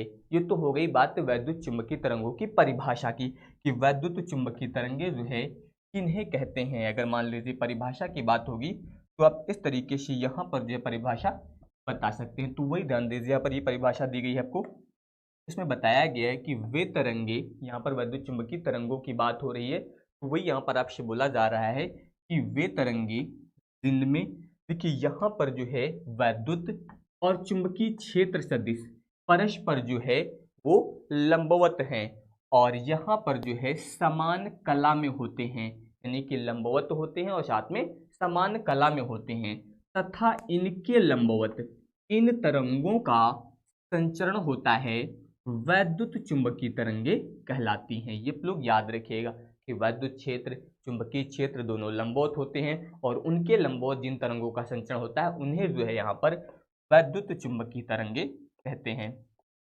ये हो जाएगा। बाकी ये ग्राफ जो मैंने बताया ये को बनाना है, यहाँ पर याद रखिएगा। अक्सर यहाँ पर जो है वैद्युत चुंबकीय तरंगों का जो है यहाँ पर वैद्युत क्षेत्र सदिश और चुंबकीय क्षेत्र सदिश के कंपन तल प्रदर्शित करिए, इस तरह से जो है आपसे यहाँ पर क्वेश्चन जो है वो पूछा जा सकता है कंपन तल के रूप में। तो ये आपको याद रखना है, ठीक है। इसके अलावा ये तो परिभाषा मैंने आपको बता ही दी। अगर मैं सिंपल परिभाषा की बात करूं कि वैद्युत चुंबकीय तरंगे क्या होती हैं, अगर आपको कुछ भी नहीं याद आ रहा है तो आप सिंपल ये बता सकते हैं कि वे तरंगे जिनके संचरण के लिए माध्यम की आवश्यकता नहीं होती है उन्हें वैद्युत चुंबकीय तरंगे बोला जाता है। यानी कि ऐसी तरंगे जिनके संचरण के लिए माध्यम की जरूरत ही नहीं होती, यानी कि किसी भी माध्यम की आवश्यकता नहीं होती है, उन्हें वैद्युत चुंबकीय तरंगे कहते हैं। तो ये अगर आप चाहें तो नोट कर सकते हैं अलग से, ठीक है। ये परिभाषा मैंने आपको बता दी, जिन तरंगों के संचरण के लिए माध्यम की आवश्यकता नहीं होती है उन्हें वैद्युत चुंबकीय तरंगे कहते हैं। ये आपको यहाँ पर याद रखना है सभी को। अब यहाँ पर हम लोग बात करने वाले हैं वैद्युत चुंबकीय तरंगों के अभिलक्षण या फिर बोल सकते हैं गुणों के बारे में। जैसे कि अगर मैं बात करूं वैद्युत चुंबकीय तरंगे क्या होती हैं, ये तो आप सभी को पता चल ही गया। अगर गुण की बात करें तो ये जो तरंगे होती हैं ये प्रकाश तरंगों की भांति जो है परावर्तित और अपवर्तित होती हैं। ये परावर्तित भी होती हैं और इसके अलावा अपवर्तित भी होती हैं। तो ये आपको याद रखना है कि ये तरंगे जो होती हैं प्रकाश तरंगों की भांति परावर्तित और अपवर्तित होती हैं। इसके अलावा इन तरंगों की जो ऊर्जा होती है, ये ऊर्जा जो होती है हमेशा वैद्युत और इसके अलावा चुंबकीय क्षेत्रों में विभाजित होती है। यानी इनकी जो ऊर्जा होती है ये वैद्युत और चुंबकीय क्षेत्रों में विभाजित होती है। इसके अलावा अगर मैं बात करूं तो ये तरंगे जो है ये त्वरित आवेश के कारण जो है उत्पन्न होती हैं। इन तरंगों की जो उत्पत्ति होती है वो किसके कारण होती है? त्वरित आवेश के कारण जो है ये तरंगे आपकी उत्पन्न होती हैं। इसके अलावा अगर मैं बात करूं तो इन तरंगों के संचरण के लिए जो है माध्यम की आवश्यकता नहीं होती है, यानी कि किसी भी माध्यम की जरूरत नहीं होती है। और ये तरंगे निर्वात में जो है प्रकाश की चाल से ही गति करती हैं। प्रकाश की चाल का मतलब 3 × 10⁸ मीटर प्रति सेकेंड, इसी चाल से जो है निर्वात में ये तरंगे आपकी गति करती हैं। इसके अलावा अगर मान लीजिए कोई अन्य माध्यम दिया गया तो वहां पर माध्यम की चाल जो होगी 1/μ एप्सिलॉन ये होती है। अगर किसी अन्य माध्यम में मान लीजिए तरंगों की चाल यहाँ पर बतानी है। इसके अलावा आपको पता होना चाहिए कि ये जो तरंगे होती हैं उदासीन होती हैं। उदासीन का मतलब इन पर कोई चार्ज नहीं होता है, और अगर कोई चार्ज नहीं होता है तो इसका मतलब ये जो है वैद्युत और चुंबकीय क्षेत्र में प्रभावित नहीं होती, यानी कि विक्षेपित नहीं होती हैं। तो ये तरंगे उदासीन होती हैं, ये वैद्युत और चुंबकीय क्षेत्र में कभी भी विक्षेपित नहीं होती हैं। ये पॉइंट आपको यहाँ पर याद रखना है।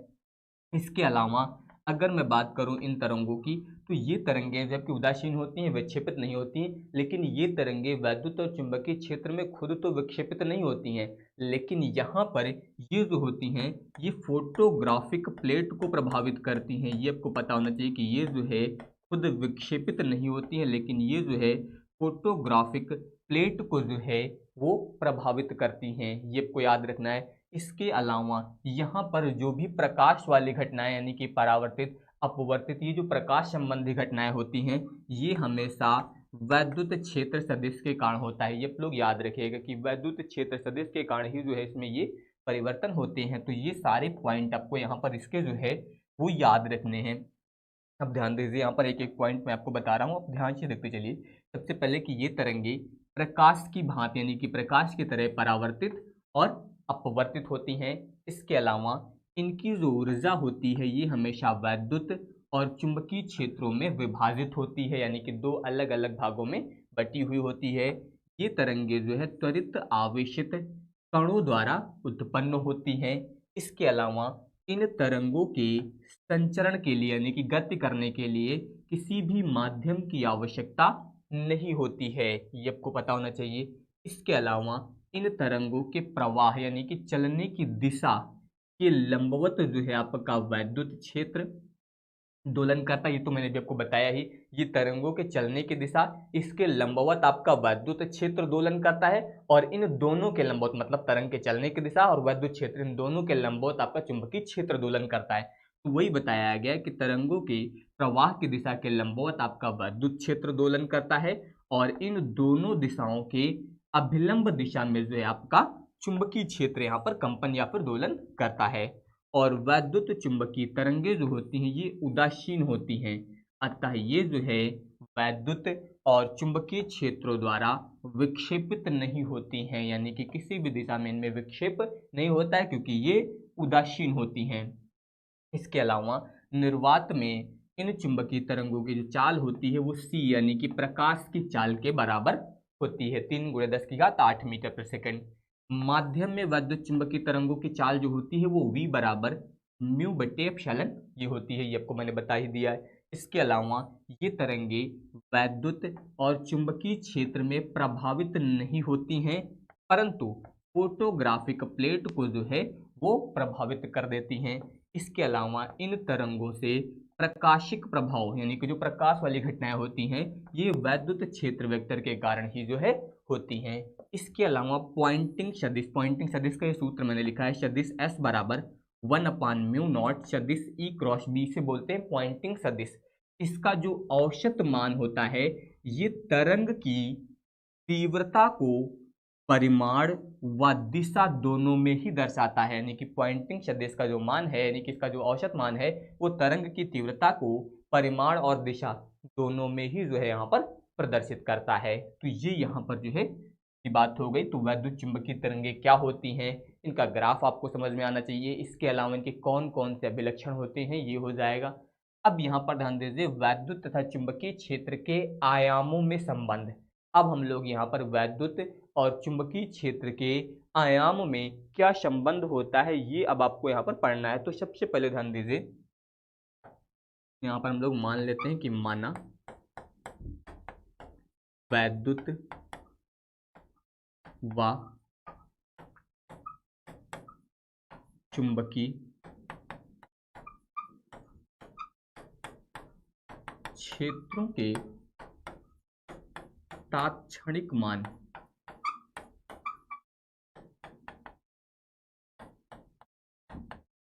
यहाँ पर हम लोग मान लेते हैं कि वैद्युत और चुंबकीय क्षेत्र के जो तात्क्षणिक मान हैं, अब ध्यान दीजिए जैसे कि वैद्युत की बात करें तो ये होता है आपका E बराबर E0 sine omega T minus के एक्स, ये होता है आपका वैद्युत क्षेत्र का तात्क्षणिक मान। चुंबकीय क्षेत्र की बात करें तो B बराबर B0 sine omega T minus के एक्स, कितना हो जाएगा।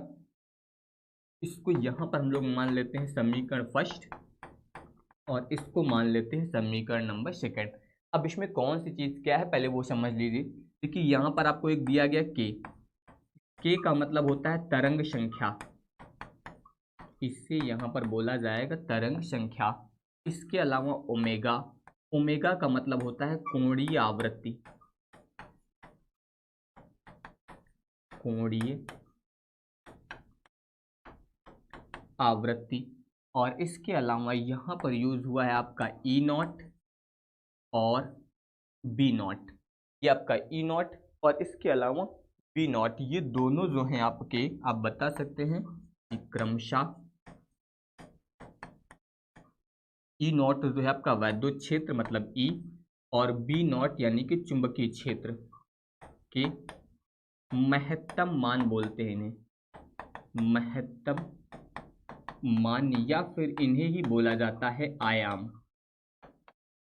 ये आप लोग याद रखिएगा, E0 जो है ये आपका वैद्युत क्षेत्र का महत्तम मान या फिर आयाम बोलेंगे, B0 को चुंबकीय क्षेत्र का महत्तम मान या फिर इसका आयाम बोला जाता है। ठीक है, अब देखिए यहाँ पर आपके पास दो समीकरण दिए गए हैं। सबसे पहले वाले समीकरण का हम लोग अवकलन करने वाले हैं। तो यहाँ पर आप लिख सकते हैं कि समीकरण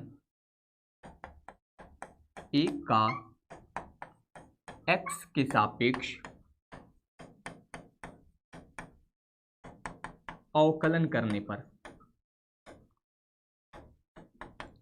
अवकलन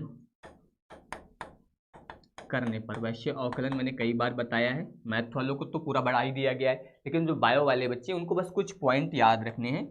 चलिए देखिए, सबसे पहले तो किसके सापेक्ष किया जा रहा है, x के सापेक्ष। तो ये जो आपका E दिया गया है ये आपका हो जाएगा डी ई बटे डी एक्स।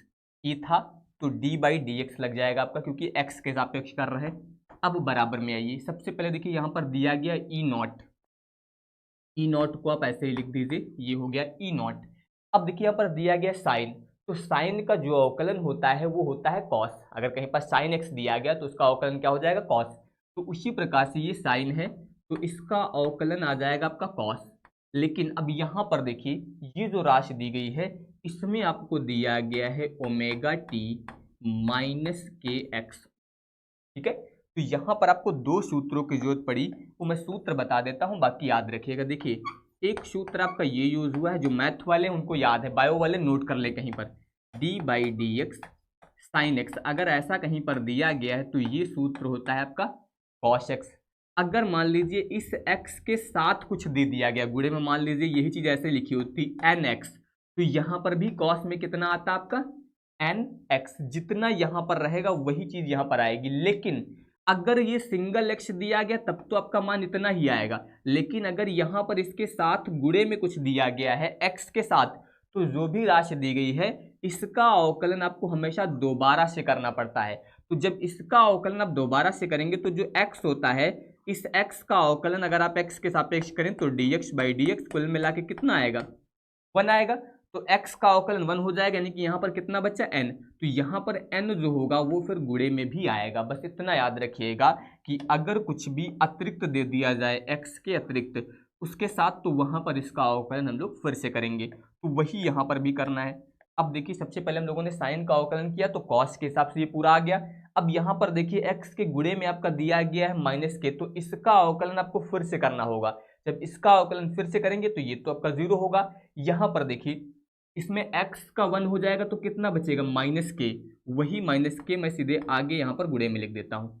इस तरीके से यहाँ पर ये जो है इसका मान आ जाएगा अवकलन करने पर इतना, ठीक है। ये हम लोगों ने किसका अवकलन किया, समीकरण 1 का। अब इसी तरह से हम लोग समीकरण 2 का करेंगे, लेकिन ध्यान दीजिए यहाँ पर इसका अवकलन हम लोगों ने x के सापेक्ष किया था, ठीक है। अब इसका अवकलन हम लोग t के सापेक्ष करेंगे। अब इसमें ध्यान दीजिए, अब यहाँ पर आप लिख सकते हैं समीकरण 2 का अवकलन t के सापेक्ष करने पर। अब इसका अवकलन जो आपको t के सापेक्ष करना है, देखिए सूत्र क्या था, ये b बराबर b not sine omega T minus के एक्स, ऐसा आपको दिया गया था। जब इसका अवकलन करेंगे तो ये आएगा आपका डी बी बट्टी डी टी, क्योंकि टी के सापेक्ष अवकलन कर रहे हैं तो ये इतना आएगा, बराबर में हो जाएगा बी नॉट। अब साइन का अवकलन क्या बन जाएगा, कॉस, ये हो जाएगा कॉस ओमेगा टी माइनस के एक्स। अब मैंने बताया इसका अवकलन आपको फिर से करना पड़ेगा, ठीक है।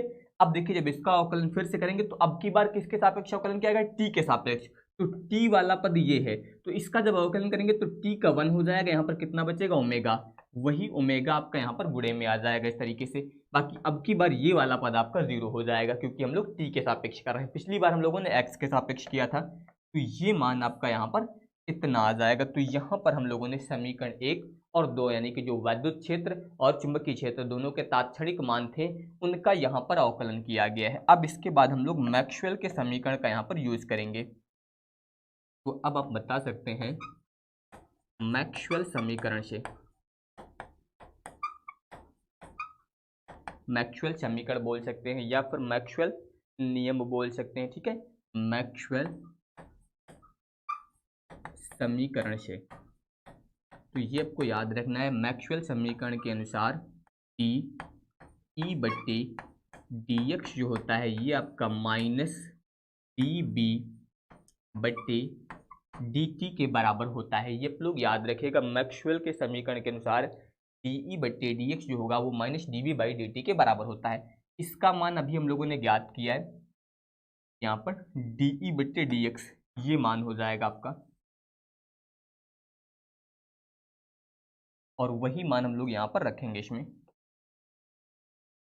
तो ये मान हो गया इसका तरह से इस वाले पद का। अब इसके बाद बराबर यहाँ पर ध्यान दीजिए, माइनस लगाए, माइनस लगा दीजिए इसमें, और इसके अलावा यहाँ पर डी बी बटे डी टी इसका मान आपको ये दिया गया है।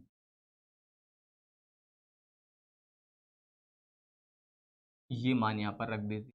अब इन दोनों में अगर ध्यान दें यहाँ पर, तो इसमें देखिए यहाँ पर जो है माइनस से ये माइनस कट जाएगा, कॉस वाले से ये वाला कॉस कट जाएगा। इस तरीके से ये इतना कैंसिल होगा। यहाँ पर ध्यान दीजिए, ये आ जाएगा आपका ई नॉट, और इसके गुणे में कितना दिया गया आपको के, यानी कि के ई नॉट। यहाँ पर कितना आया ओमेगा बी नॉट। इस तरीके से ये मान इतना यहाँ पर जो है बच जाएगा। अब इसके बाद ई नॉट बटे ये बी हम लोग इधर ले आए तो बी नॉट बराबर में आपका हो जाएगा ओमेगा, और ये बट्टे में आ जाएगा तो के। अब देखिए यहाँ पर आपको कुछ सूत्र पता होने चाहिए। जैसे कि मैं बात करूँ के तरंग संख्या की, तो के बराबर आपका होता है 2 पाई बट्टे लेमडा। ये सूत्र है तरंग संख्या का, के बराबर 2 पाई बट्टे लेमडा।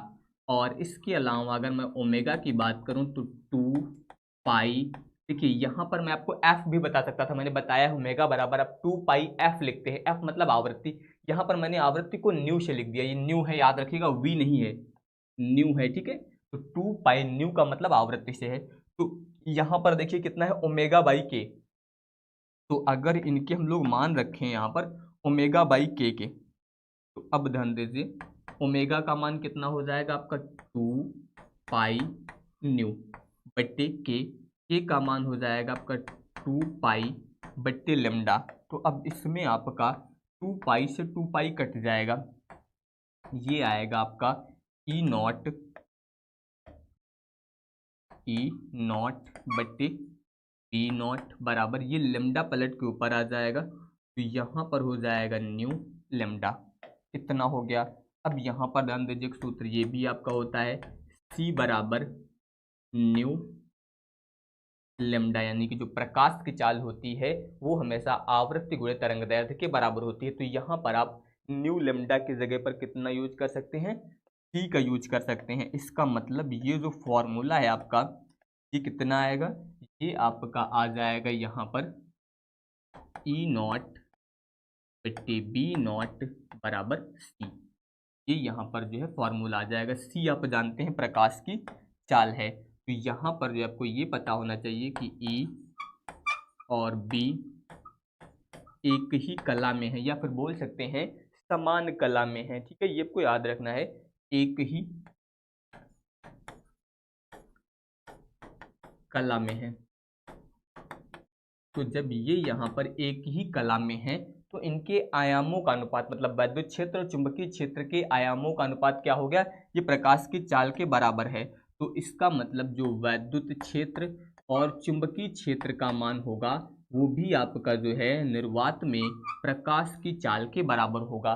तो अगर पेपर में आयामों में संबंध पूछा जाए तो आप ई नॉट बटे बी नॉट बराबर सी बताएंगे, और अगर वैद्युत क्षेत्र और चुंबकीय क्षेत्र में आयाम पूछा जाए संबंध, तो फिर आपको ये बताना है ई बटे बी बराबर सी, ठीक है। तो ये आप लोग याद रखिएगा। इस सूत्र के अनुसार आप क्या बता सकते हैं कि वैद्युत क्षेत्र और चुंबकीय क्षेत्र इन दोनों का जो अनुपात होता है वो निर्वात में प्रकाश की चाल के बराबर होता है। ये आप लोग याद रखिएगा कि वैद्युत तथा चुंबकीय क्षेत्रों का जो अनुपात होता है ये आपका निर्वात में प्रकाश की चाल के बराबर होता है, ठीक है। तो आप बता सकते हैं कि अतः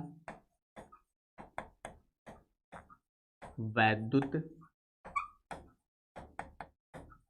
तथा चुंबकीय क्षेत्रों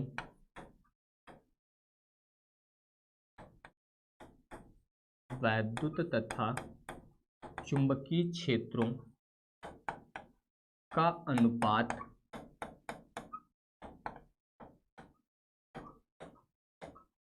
मुक्त आकाश बोल सकते हैं या फिर निर्वात बोल सकते हैं, मुक्त आकाश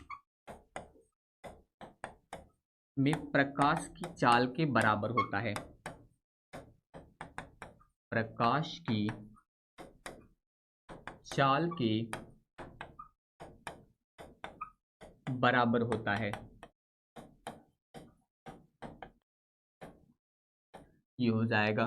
तो इस तरीके से आप यहाँ पर जो है वैद्युत क्षेत्र के आयाम और चुंबकीय क्षेत्र के आयामों में जो है वो आप यहाँ पर संबंध जो है ज्ञात कर सकते हैं। इस तरीके से आप यहाँ पर जो है इसके बारे में बता सकते हैं।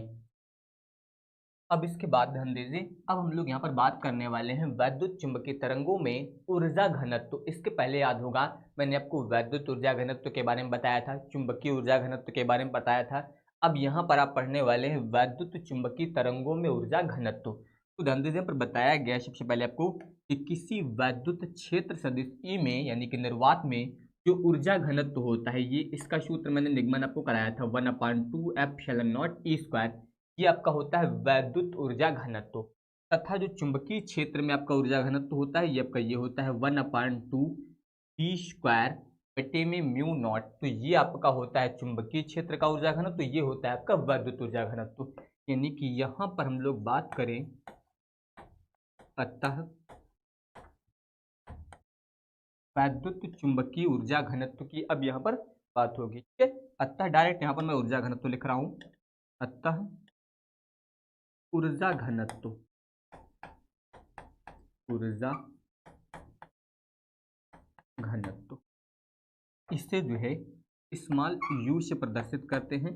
तो इसका मान जो होता है ऊर्जा घनत्व का, ध्यान दीजिए, ये आपका वैद्युत ऊर्जा घनत्व है, यानी कि 1/2 ε0 E² प्लस 1/2 ये आपका हो जाएगा b² और बट्टे में हो जाएगा म्यू नॉट। ये हो जाएगा आपका ऊर्जा घनत्व। इसको हम लोग मान लेते हैं समीकरण नंबर फर्स्ट। अब इसके बाद ध्यान दीजिए, अभी मैंने आपको बताया था वैद्युत और चुंबकीय क्षेत्र के तात्क्षणिक मानों के बारे में, जिसमें आपका E बराबर होता है E0 sine omega t minus kx, और जो चुंबकीय क्षेत्र होता है ये आपका होता है B0 sine omega t minus kx। कितना हो जाएगा? अब ये दोनों मान हम लोग समीकरण नंबर फर्स्ट में रखेंगे, तो समीकरण 1 से। अब ध्यान दीजिए, ये हो जाएगा आपका u बराबर यहाँ पर 1/2 ε0 इतना हुआ E²। ई की जगह पर ये वाला जब मान रखेंगे तो ये हो जाएगा आपका E0²। देखिए कंफ्यूज मत होइएगा, ये आपका एप्सिलॉन है, ये E0² दिया गया, ये हो गया, इसका भी स्क्वायर होगा, तो ये हो जाएगा sine square omega t minus kx। इतना हो गया, और प्लस 1/2 इस तरह से इतना हुआ।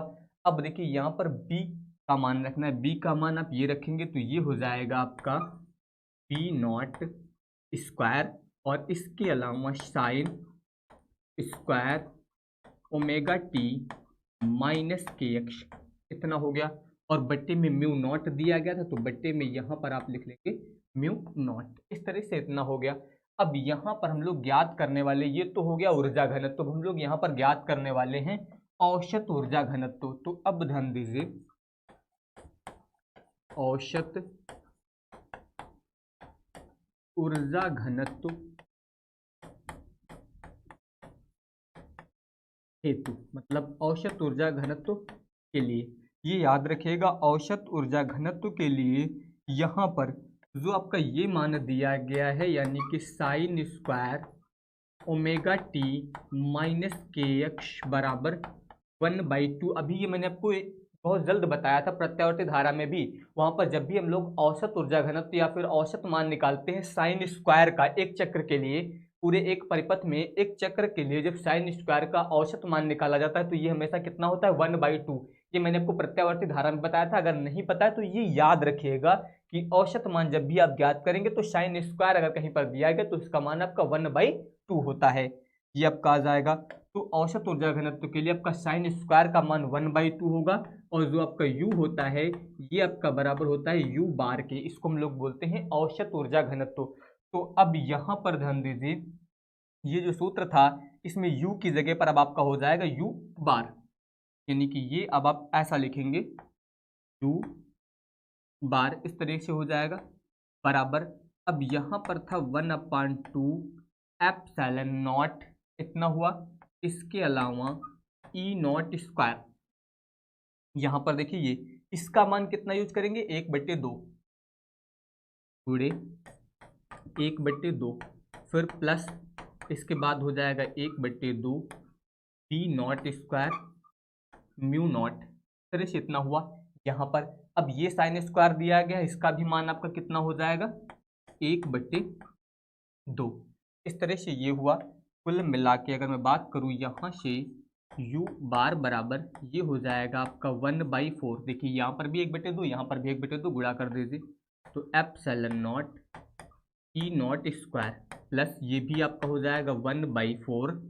इसको आप लिखेंगे बी नॉट स्क्वायर और बट्टे में हो जाएगा म्यू नॉट। तो ये मान जो आएगा ये आपका जो है औसत वैद्युत चुंबकीय ऊर्जा घनत्व तो यहाँ पर जो है ये हो जाएगा। इस तरीके से आप ये मान जो यहाँ पर ज्ञात कर सकते हैं। ठीक है, इसमें ये भाग जो होता है ये आपका औसत वैद्युत ऊर्जा घनत्व होता है और ये जो दिया गया है ये आपका औसत चुंबकीय ऊर्जा घनत्व होता है। अगर आप चाहें तो लिख सकते हैं, आप बता सकते हैं कि जहां इसमें से जो आपका ये दिया गया है 1/4 epsilon not E not square, ये आपका क्या है औसत वैद्युत ऊर्जा घनत्व, वैद्युत ऊर्जा घनत्व। और ये जो आपका दिया गया है 1/4 बी नॉट स्क्वायर बटे म्यू नॉट, ये जो है आपका औसत चुंबकीय ऊर्जा घनत्व, औसत चुंबकीय ऊर्जा घनत्व। इसको जो है हम लोग प्रदर्शित करते हैं यू ई से, इस तरह से लिखते हैं यू ई बार से, और इसको लिखा जाता है यू एम बार से। ठीक है, तो ये आपका हो जाएगा यहाँ पर औसत वैद्युत ऊर्जा घनत्व और ये हो जाएगा आपका औसत जो है यहाँ पर चुंबकीय ऊर्जा घनत्व। तो इस तरीके से आप ज्ञात कर सकते हैं। अब देखिए यहाँ पर एक कंडीशन है, जैसे कि मान लीजिएगा हम लोग यू ई बार की बात करें तो ये मान आपको दिया गया है।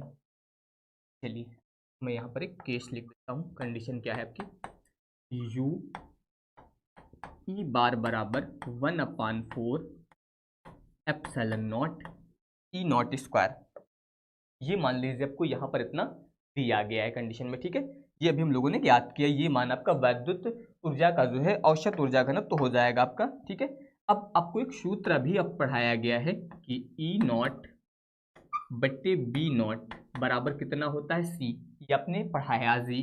तो अगर आप ध्यान दें यहाँ से हम लोग ई नॉट का मान निकालें तो ये आपका गुणे में आएगा, यानी कि सी इंटू कितना हो जाएगा बी नॉट। अब ध्यान दीजिए ये हो जाएगा आपका यू ई बार बराबर 1/4 एप्सिलॉन नॉट, इस ई नॉट स्क्वायर दिया गया तो इसकी जगह पे मान रखेंगे ये वाला, तो ये हो जाएगा सी स्क्वायर और बी नॉट स्क्वायर, इतना आ जाएगा। इसके अलावा देखिए यहाँ पर जो है एक सूत्र ये भी होता है, सी बराबर 1/√μ नॉट बटे एप्सिलॉन नॉट, ये भी मैंने आपको पढ़ा रखा है पहले से। अब देखिए ये वाला अगर मान रखें यहाँ पर आप तो ये हो जाएगा यू ई बार बराबर 1/4 एप्सिलॉन नॉट। देखिए यहाँ पर सी स्क्वायर है, जब ये मान रखेंगे सी का तो इसका अंडर रूट हट जाएगा, ये आएगा आपका 1/μ नॉट एप्सिलॉन नॉट और फिर हो जाएगा बी नॉट स्क्वायर। तो यहाँ पर देखिए ये आपका इससे कट जाएगा, तो ये आएगा यू ई बार बराबर 1/4, इसके अलावा यहाँ पर हो जाएगा आपका बी नॉट स्क्वायर और बट्टे में आ गया म्यू नॉट। देखिए ये वही माना गया जो यहाँ पर आपको दिया गया था, ये 1/4 B naught square by mu naught, ये क्या है आपका औसत चुंबकीय ऊर्जा घनत्व यानी कि यू एम। तो यहाँ पर जो है आपका यू ई बार जो है वो यू एम बार के बराबर हो गया। मतलब ये है कि औसत वैद्युत ऊर्जा घनत्व जो है आपका यहाँ पर ये औसत चुंबकीय ऊर्जा घनत्व के बराबर है। यानी कि आप बता सकते हैं इसमें कि स्पष्ट है कि औसत वैद्युत ऊर्जा घनत्व, औसत वैद्युत ऊर्जा घनत्व तथा औसत चुंबकीय ऊर्जा घनत्व, औसत चुंबकीय ऊर्जा घनत्व बराबर होते हैं।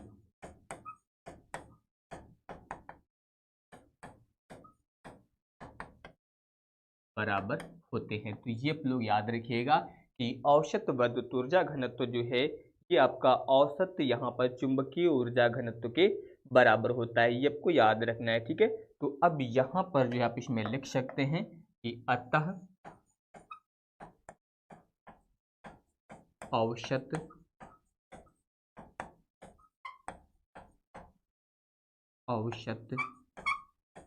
वैद्युत चुंबकीय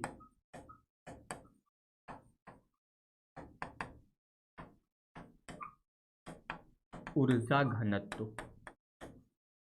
तो अब यहाँ पर हम लोग बात कर रहे हैं औसत वैद्युत चुंबकीय ऊर्जा घनत्व, ठीक है। ये आपको याद रखना है।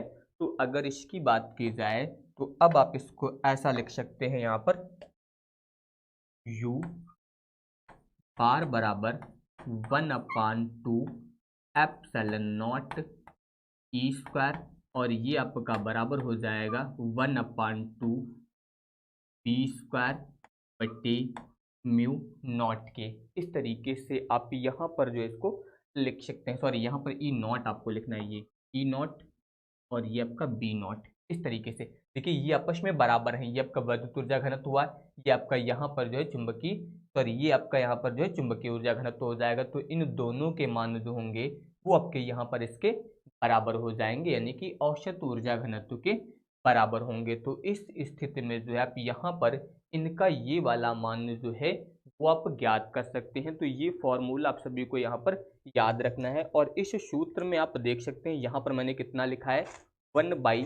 तो ये आपको याद रखना है। इस सूत्र को आप इसी तरीके से जो है यहाँ पर लिख सकते हैं। तो ये वैद्युत चुंबकीय तरंगों में जो है औसत ऊर्जा घनत्व का मान जो है वो आ जाएगा। इसी तरीके से आपको यहाँ पर ये याद करना रहेगा। तो ये औसत ऊर्जा घनत्व हो गया। आज मैं बात करने वाला हूँ वैद्युत चुंबकीय स्पेक्ट्रम की। यहाँ पर जो है हम लोग बात करेंगे वैद्युत चुंबकीय स्पेक्ट्रम क्या होता है। वैद्युत चुंबकीय स्पेक्ट्रम, देखिए वैद्युत चुंबकीय स्पेक्ट्रम की अगर मैं बात करूं कि वैद्युत चुंबकीय स्पेक्ट्रम कहते किसे हैं, तो इसके लिए याद रखिएगा कि जो वैद्युत चुंबकीय तरंगे यानी कि वैद्युत चुंबकीय तरंगे क्या होती हैं, आपको मैंने बताया था। इसके अलावा मैंने आपको एक सिंपल परिभाषा बताई थी कि वे तरंगे जिनके संचरण के लिए माध्यम की आवश्यकता नहीं होती है उन्हें आप वैद्युत चुंबकीय तरंगे जो है यहाँ पर बोल सकते हैं। तो वैद्युत चुंबकीय तरंगे जो होती हैं इनकी कुछ ना कुछ तरंग दैर्ध्य होगी, ठीक है। जैसे कि मान लीजिए मैं एग्जाम्पल के लिए मान लेता हूँ यहाँ पर कुछ तरंगे दी गई हैं, ठीक है। मान लीजिए एक तरंग है आपके पास ए बी सी, मैं आपको समझाने के लिए बता रहा हूँ, ठीक है। डी, मान लीजिए ये तरंगे दी गई हैं। इसकी तरंग दैर्ध्य मान लीजिए 1 है, 2 है, 3 है, और ये आपकी यहाँ पर तरंग दैर्ध्य क्या है 4 है। इस तरह से ये मान लीजिए इनकी क्या दी गई तरंग दैर्ध्य, मतलब लैम्डा। इसके अलावा अगर आवृत्ति की बात करें, आवृत्ति को न्यू लिखते हैं। तो आवृत्ति मान लीजिए इसकी 4 है, इसकी 3 है, ये 2 है, ये 1 है। ये मैंने एक एग्जाम्पल के लिए लिखा है कि यहाँ पर जो है जैसे कि मान लीजिए ये आपको वैद्युत चुंबकीय तरंगे दी गई हैं और इन तरंगों की ये तरंग दैर्ध्य दी गई। तो तरंग दैर्ध्य का मान ध्यान दीजिए, इसमें आपका 1 है, 2 है, 3 है, 4 है। तो मतलब ये तरंग दैर्ध्य का आपको बढ़ता हुआ क्रम दिख रहा होगा, यानी कि इसकी तरंग दैर्ध्य कम है, फिर इसकी तरंग दैर्ध्य ज़्यादा है, फिर इसकी उससे ज़्यादा है, और यहाँ पर ये सबसे ज़्यादा है। मतलब ये तरंग दैर्ध्य का क्या है आपको बढ़ता हुआ क्रम दिखाई दे रहा है। तो वैद्युत चुंबकीय तरंगे जो होती हैं इनको जो है इनकी तरंग दैर्ध्य के बढ़ते क्रम में अगर व्यवस्थित किया जाए तो जो प्रतिरूप बनता है उसे बोलते हैं वैद्युत चुंबकीय स्पेक्ट्रम। तो ये आप लोग याद रखिएगा, मैंने क्या बताया कि जो वैद्युत चुंबकीय तरंगे होती हैं इनको जो है इनकी तरंग दैर्ध्य के बढ़ते क्रम में, जैसे कि मैंने यहाँ पर एक एग्जांपल आपको समझाया, तो बढ़ते हुए क्रम में अगर आप इनको व्यवस्थित करते हैं तो यहाँ पर जो प्रतिरूप बनता है उससे आप बोलेंगे वैद्युत चुंबकीय स्पेक्ट्रम। या फिर इससे आप दूसरे तरीके से परिभाषित बता सकते हैं। दूसरा तरीका क्या है, देखिए यहाँ पर मैंने जो आवृत्ति लिखी है, आवृत्ति का मैंने घटता हुआ क्रम लिखा है। मतलब इस तरंग दैर्ध्य की आवृत्ति सबसे ज्यादा है, फिर आवृत्ति कम हो गई, फिर और कम हो गई, फिर और कम हो गई। तो आप दूसरे तरीके से बताएंगे तो आप बता सकते हैं कि वैद्युत चुंबकीय तरंगों को उनकी आवृत्ति के घटते हुए क्रम में अगर व्यवस्थित किया जाए तो जो प्रतिरूप बनता है उसे वैद्युत चुंबकीय स्पेक्ट्रम कहते हैं। तो यहाँ पर इन दो तरीकों से आप जो है वैद्युत चुंबकीय स्पेक्ट्रम को परिभाषित कर सकते हैं। अब वैद्युत चुंबकीय जो स्पेक्ट्रम होता है इसके अलग अलग भाग होते हैं।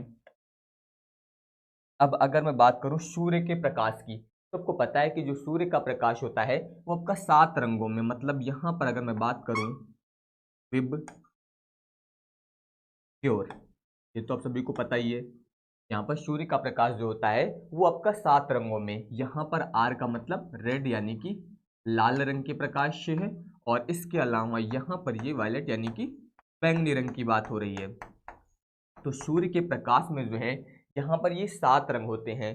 तो सूर्य के प्रकाश में यहाँ पर यानी कि लाल रंग से लेकर यहाँ तक जितनी भी तरंगे होंगी, यानी कि यहाँ से यहाँ तक का जो भाग होता है उससे आपको याद रखना है लाल रंग से पराबैंगनी तक का जो भाग होगा इससे क्या बोलते हैं, इससे बोलते हैं दृश्य भाग, या फिर दृश्य स्पेक्ट्रम बोला जाता है। दृश्य भाग बोल सकते हैं या फिर दृश्य स्पेक्ट्रम।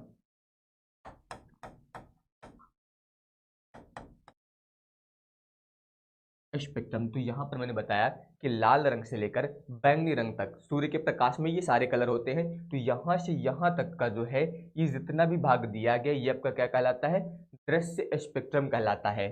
अब यहाँ पर ये जो भाग दिया गया है आपको मैंने बताया कि लाल से लेकर बैंगनी तक का, ये तो आपका दृश्य स्पेक्ट्रम हो गया। लेकिन ये स्पेक्ट्रम केवल इतने में ही नहीं बल्कि इस लाल रंग के ऊपर और इस लाल रंग के नीचे भी यहाँ पर जो है फैला हुआ है। तो यहाँ पर इसके ऊपर का और इसके नीचे का जो भाग होता है उसे यहाँ पर अदृश्य स्पेक्ट्रम बोलते हैं। इससे क्या बोला जाता है, अदृश्य स्पेक्ट्रम।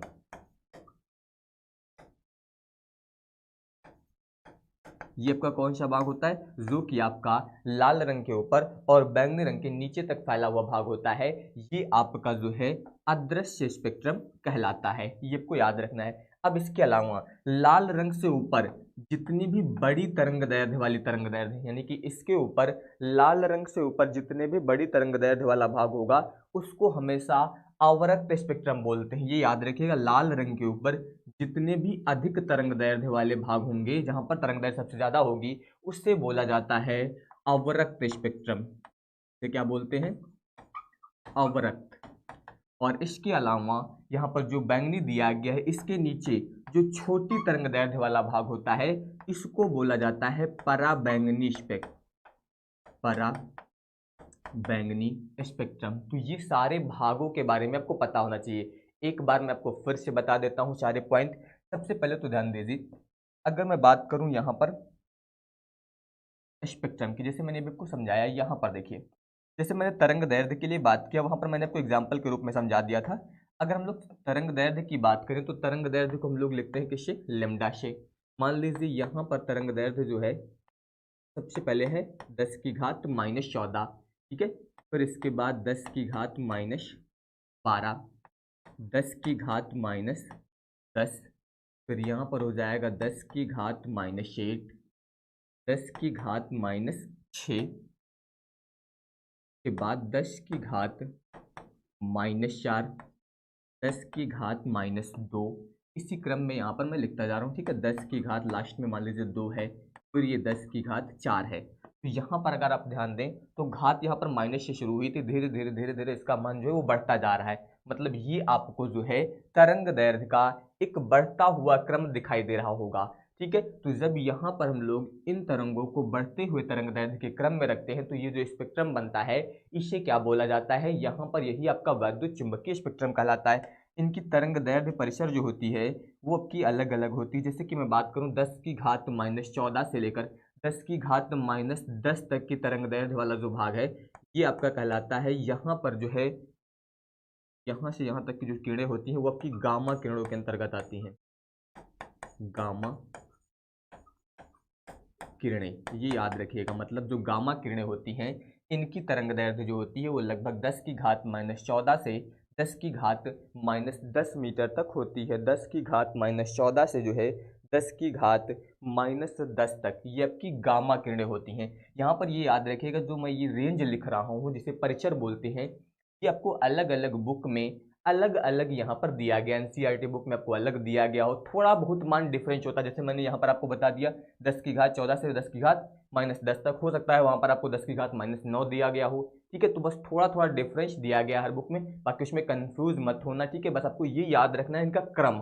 ठीक है, तरंग दैर्घ्य परिचर बहुत कम पूछा जाता है, बस यहाँ पर आपसे इनका क्रम याद रखना है। तो सबसे पहले 10 की घात -10 तक कौन सा हो जाएगा आपका, यहाँ पर गामा किरणें हो जाएंगी। इसके अलावा अगर मैं बात करूँ, देखिए बीच बीच में एक अंक छूटा तो ये याद रखिएगा, 14 के बाद 13, फिर यहाँ पर आएगा 10 की घात आपका 11।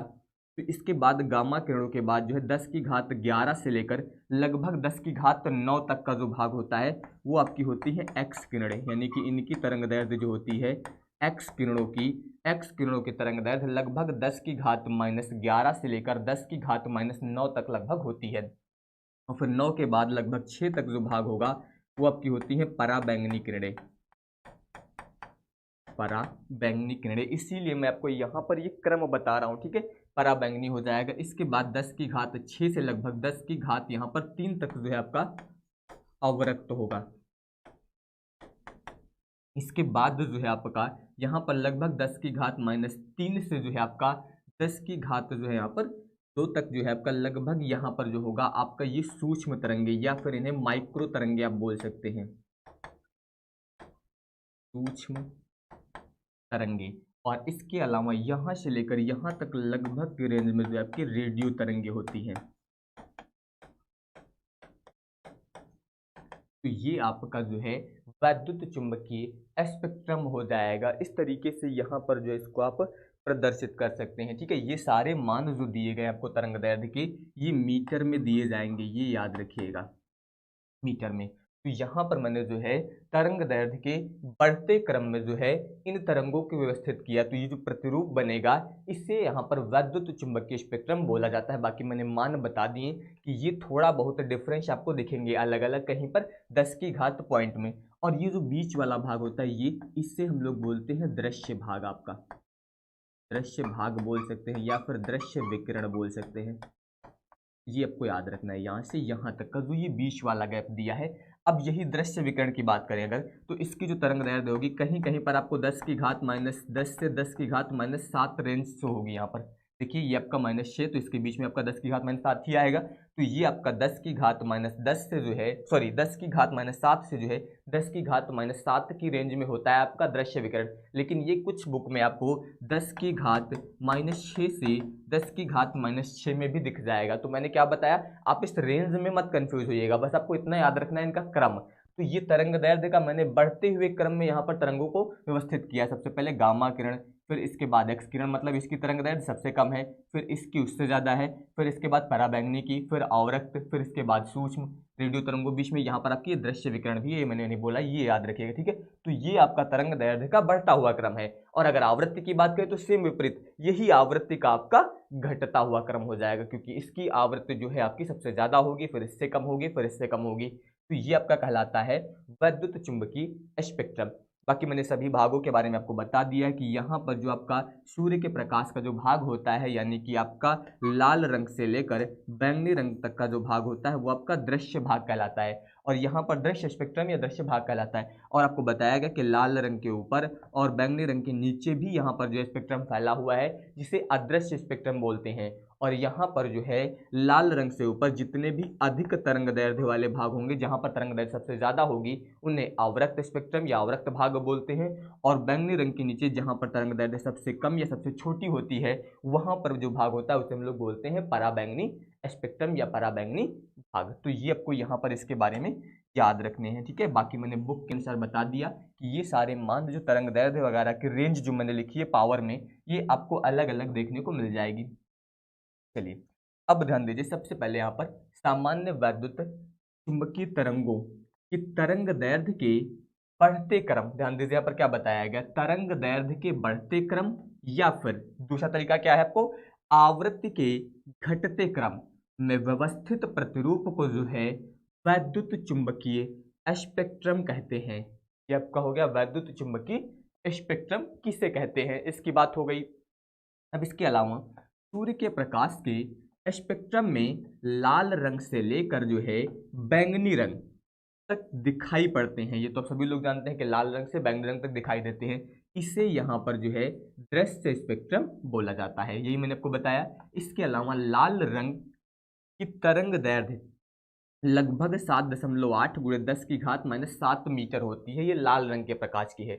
और इसके अलावा बैंगनी रंग की जो तरंग दैर्ध्य होती है वो 4 गुणे 10 की घात -7 होती है। अब यहाँ पर देखिए जो दृश्य वाली भाग है इसको क्या बोलते हैं, दृश्य स्पेक्ट्रम। इसकी जो तरंग परिसर है वो 10 की घात -7 से 10 की घात -7 के बीच में, यही मैंने बताया था कि जो रेंज होगी दृश्य की वो तरंग दैर्ध्य की 10 की घात -7 से 10 की घात -7, कहीं कहीं पर आपको 10 की घात -6 भी मिल जाएगा, तो कंफ्यूज मत होना, ठीक है। अब इसके बाद यहाँ पर ध्यान दीजिए इतने मीटर होती है। इस प्रकार दृश्य स्पेक्ट्रम जो होता है आपका वो 7.8 गुणे 10 की घात -7 मीटर से लेकर 4 गुणे 10 की घात -7 मीटर तक जो है ये आपका फैला होता है। और सूर्य के प्रकाश का स्पेक्ट्रम लाल रंग और इसके अलावा इससे ऊपर बैंगनी रंग से नीचे भी फैला हुआ है, मतलब लाल रंग के ऊपर और बैंगनी रंग के नीचे भी यहाँ पर ये स्पेक्ट्रम जो है आपका फैला हुआ है। तो वही यहाँ पर बताया गया है कि इससे क्या बोलते हैं, अदृश्य स्पेक्ट्रम। जो लाल रंग के ऊपर और बैंगनी रंग के नीचे फैला हुआ है उसे अदृश्य स्पेक्ट्रम बोलते हैं। और लाल रंग से ऊपर बड़ी तरंग दैर्ध्य, ठीक है, या फिर अधिक तरंग दैर्ध्य वाले भाग को अवरक्त स्पेक्ट्रम बोला जाता है। और इसके अलावा परा बैंगनी रंग से नीचे छोटी तरंग दैर्ध्य या कम तरंग दैर्ध्य वाले भाग को जो है परा बैंगनी स्पेक्ट्रम कहते हैं। तो यही मैंने अभी आप सभी को समझाया था, तो ये पॉइंट आपको यहाँ पर याद रखने हैं। तो यहाँ पर जो इससे क्वेश्चन पूछे जाते हैं वो ज़्यादातर आपकी तरंग दैर्ध्य के अनुसार ही पूछे जाएंगे। तो ये आपका स्पेक्ट्रम हो गया, ठीक है। यहाँ पर आपसे पूछा सकता है कि यहाँ पर रेडियो तरंगों यानी कि जो ये तरंगे दी गई हैं आपकी सभी वैद्युत चुंबकीय तरंगे होती हैं, तो वैद्युत चुंबकीय तरंगों को उनकी तरंग दैर्ध्य के बढ़ते क्रम में लिखिए या फिर आवृत्ति के घटते हुए क्रम में लिखिए, इस तरह से क्वेश्चन आपके आ सकते हैं। तो ये सारी तरंगों का क्रम आपको याद रखना है, ठीक है। अगर मैं एनसीईआरटी बुक के अनुसार बात करूं तो ये आपका एनसीईआरटी बुक में देख सकते हैं इस तरीके से आपको फिगर दिया गया है। एक बार थोड़ा सा ध्यान से देख लीजिएगा, हो सकता है आपको वीडियो में जो है थोड़ा सा कम विजिबल हो, ठीक है, क्योंकि वाइट बैकग्राउंड दिया गया है और यहाँ पर जो लिखा गया है मान ये आपका यहाँ पर थोड़ा सा कम विजिबल हो सकता है, ठीक है। लेकिन अगर मैं बात करूँ यहाँ पर तो अभी आपको जो मैं पीडीएफ दूंगा तो वहां पर आपका ये बिल्कुल क्लियर शो होगा, ठीक है। अब जैसे कि ये देखिए यहाँ पर आपको इसमें आवृत्ति का क्रम भी दिया गया है, ये आपका यहाँ पर जो है इसमें आवृत्ति परिसर दिया गया है। ये आपका आवृत्ति का देखिए घटता हुआ क्रम लिखा हुआ है इस तरह से। और यहाँ पर देखिए ये तरंग दैर्ध्य का बढ़ता हुआ क्रम दिया गया है इस तरह से। यहाँ पर ये सबसे कम तरंग दैर्ध्य 10 की घात -14, हो सकता है आपको कम विजिबल हो रहा है लेकिन दिखेगा, ठीक है। बाकी आप पीडीएफ मिलेगी तो वहाँ पर ये 10 की घात 23, इसके बाद 10 की घात 22, 21, ये घटता जा रहा है, ठीक है। तो आवृत्ति का ये घटता हुआ क्रम है और ये तरंग दैर्ध्य का बढ़ता हुआ क्रम है, ठीक है। तो यहाँ पर देखिए सबसे पहले ये गामा किरणें दी गई हैं। गामा किरणों की जो तरंग दैर्ध्य परिसर दी गई है वो आप देख सकते हैं कहाँ से, 10 की घात -14 से लगभग 10 की घात माइनस, यहाँ पर देख सकते हैं 11 और 10 इसके बीच में लगभग लिखा गया है। तो वही मैंने बताया था, ये मान जो आपको अलग अलग दिए गए, यही ग्राफ है जो मैंने अभी आपको यहाँ पर प्रदर्शित किया, ये वाला। यहाँ पर मैंने केवल तरंग दैर्ध्य के रूप में प्रदर्शित किया है और मैंने इस क्रम में प्रदर्शित कर दिया है, ठीक है, बढ़ता हुआ क्रम ये।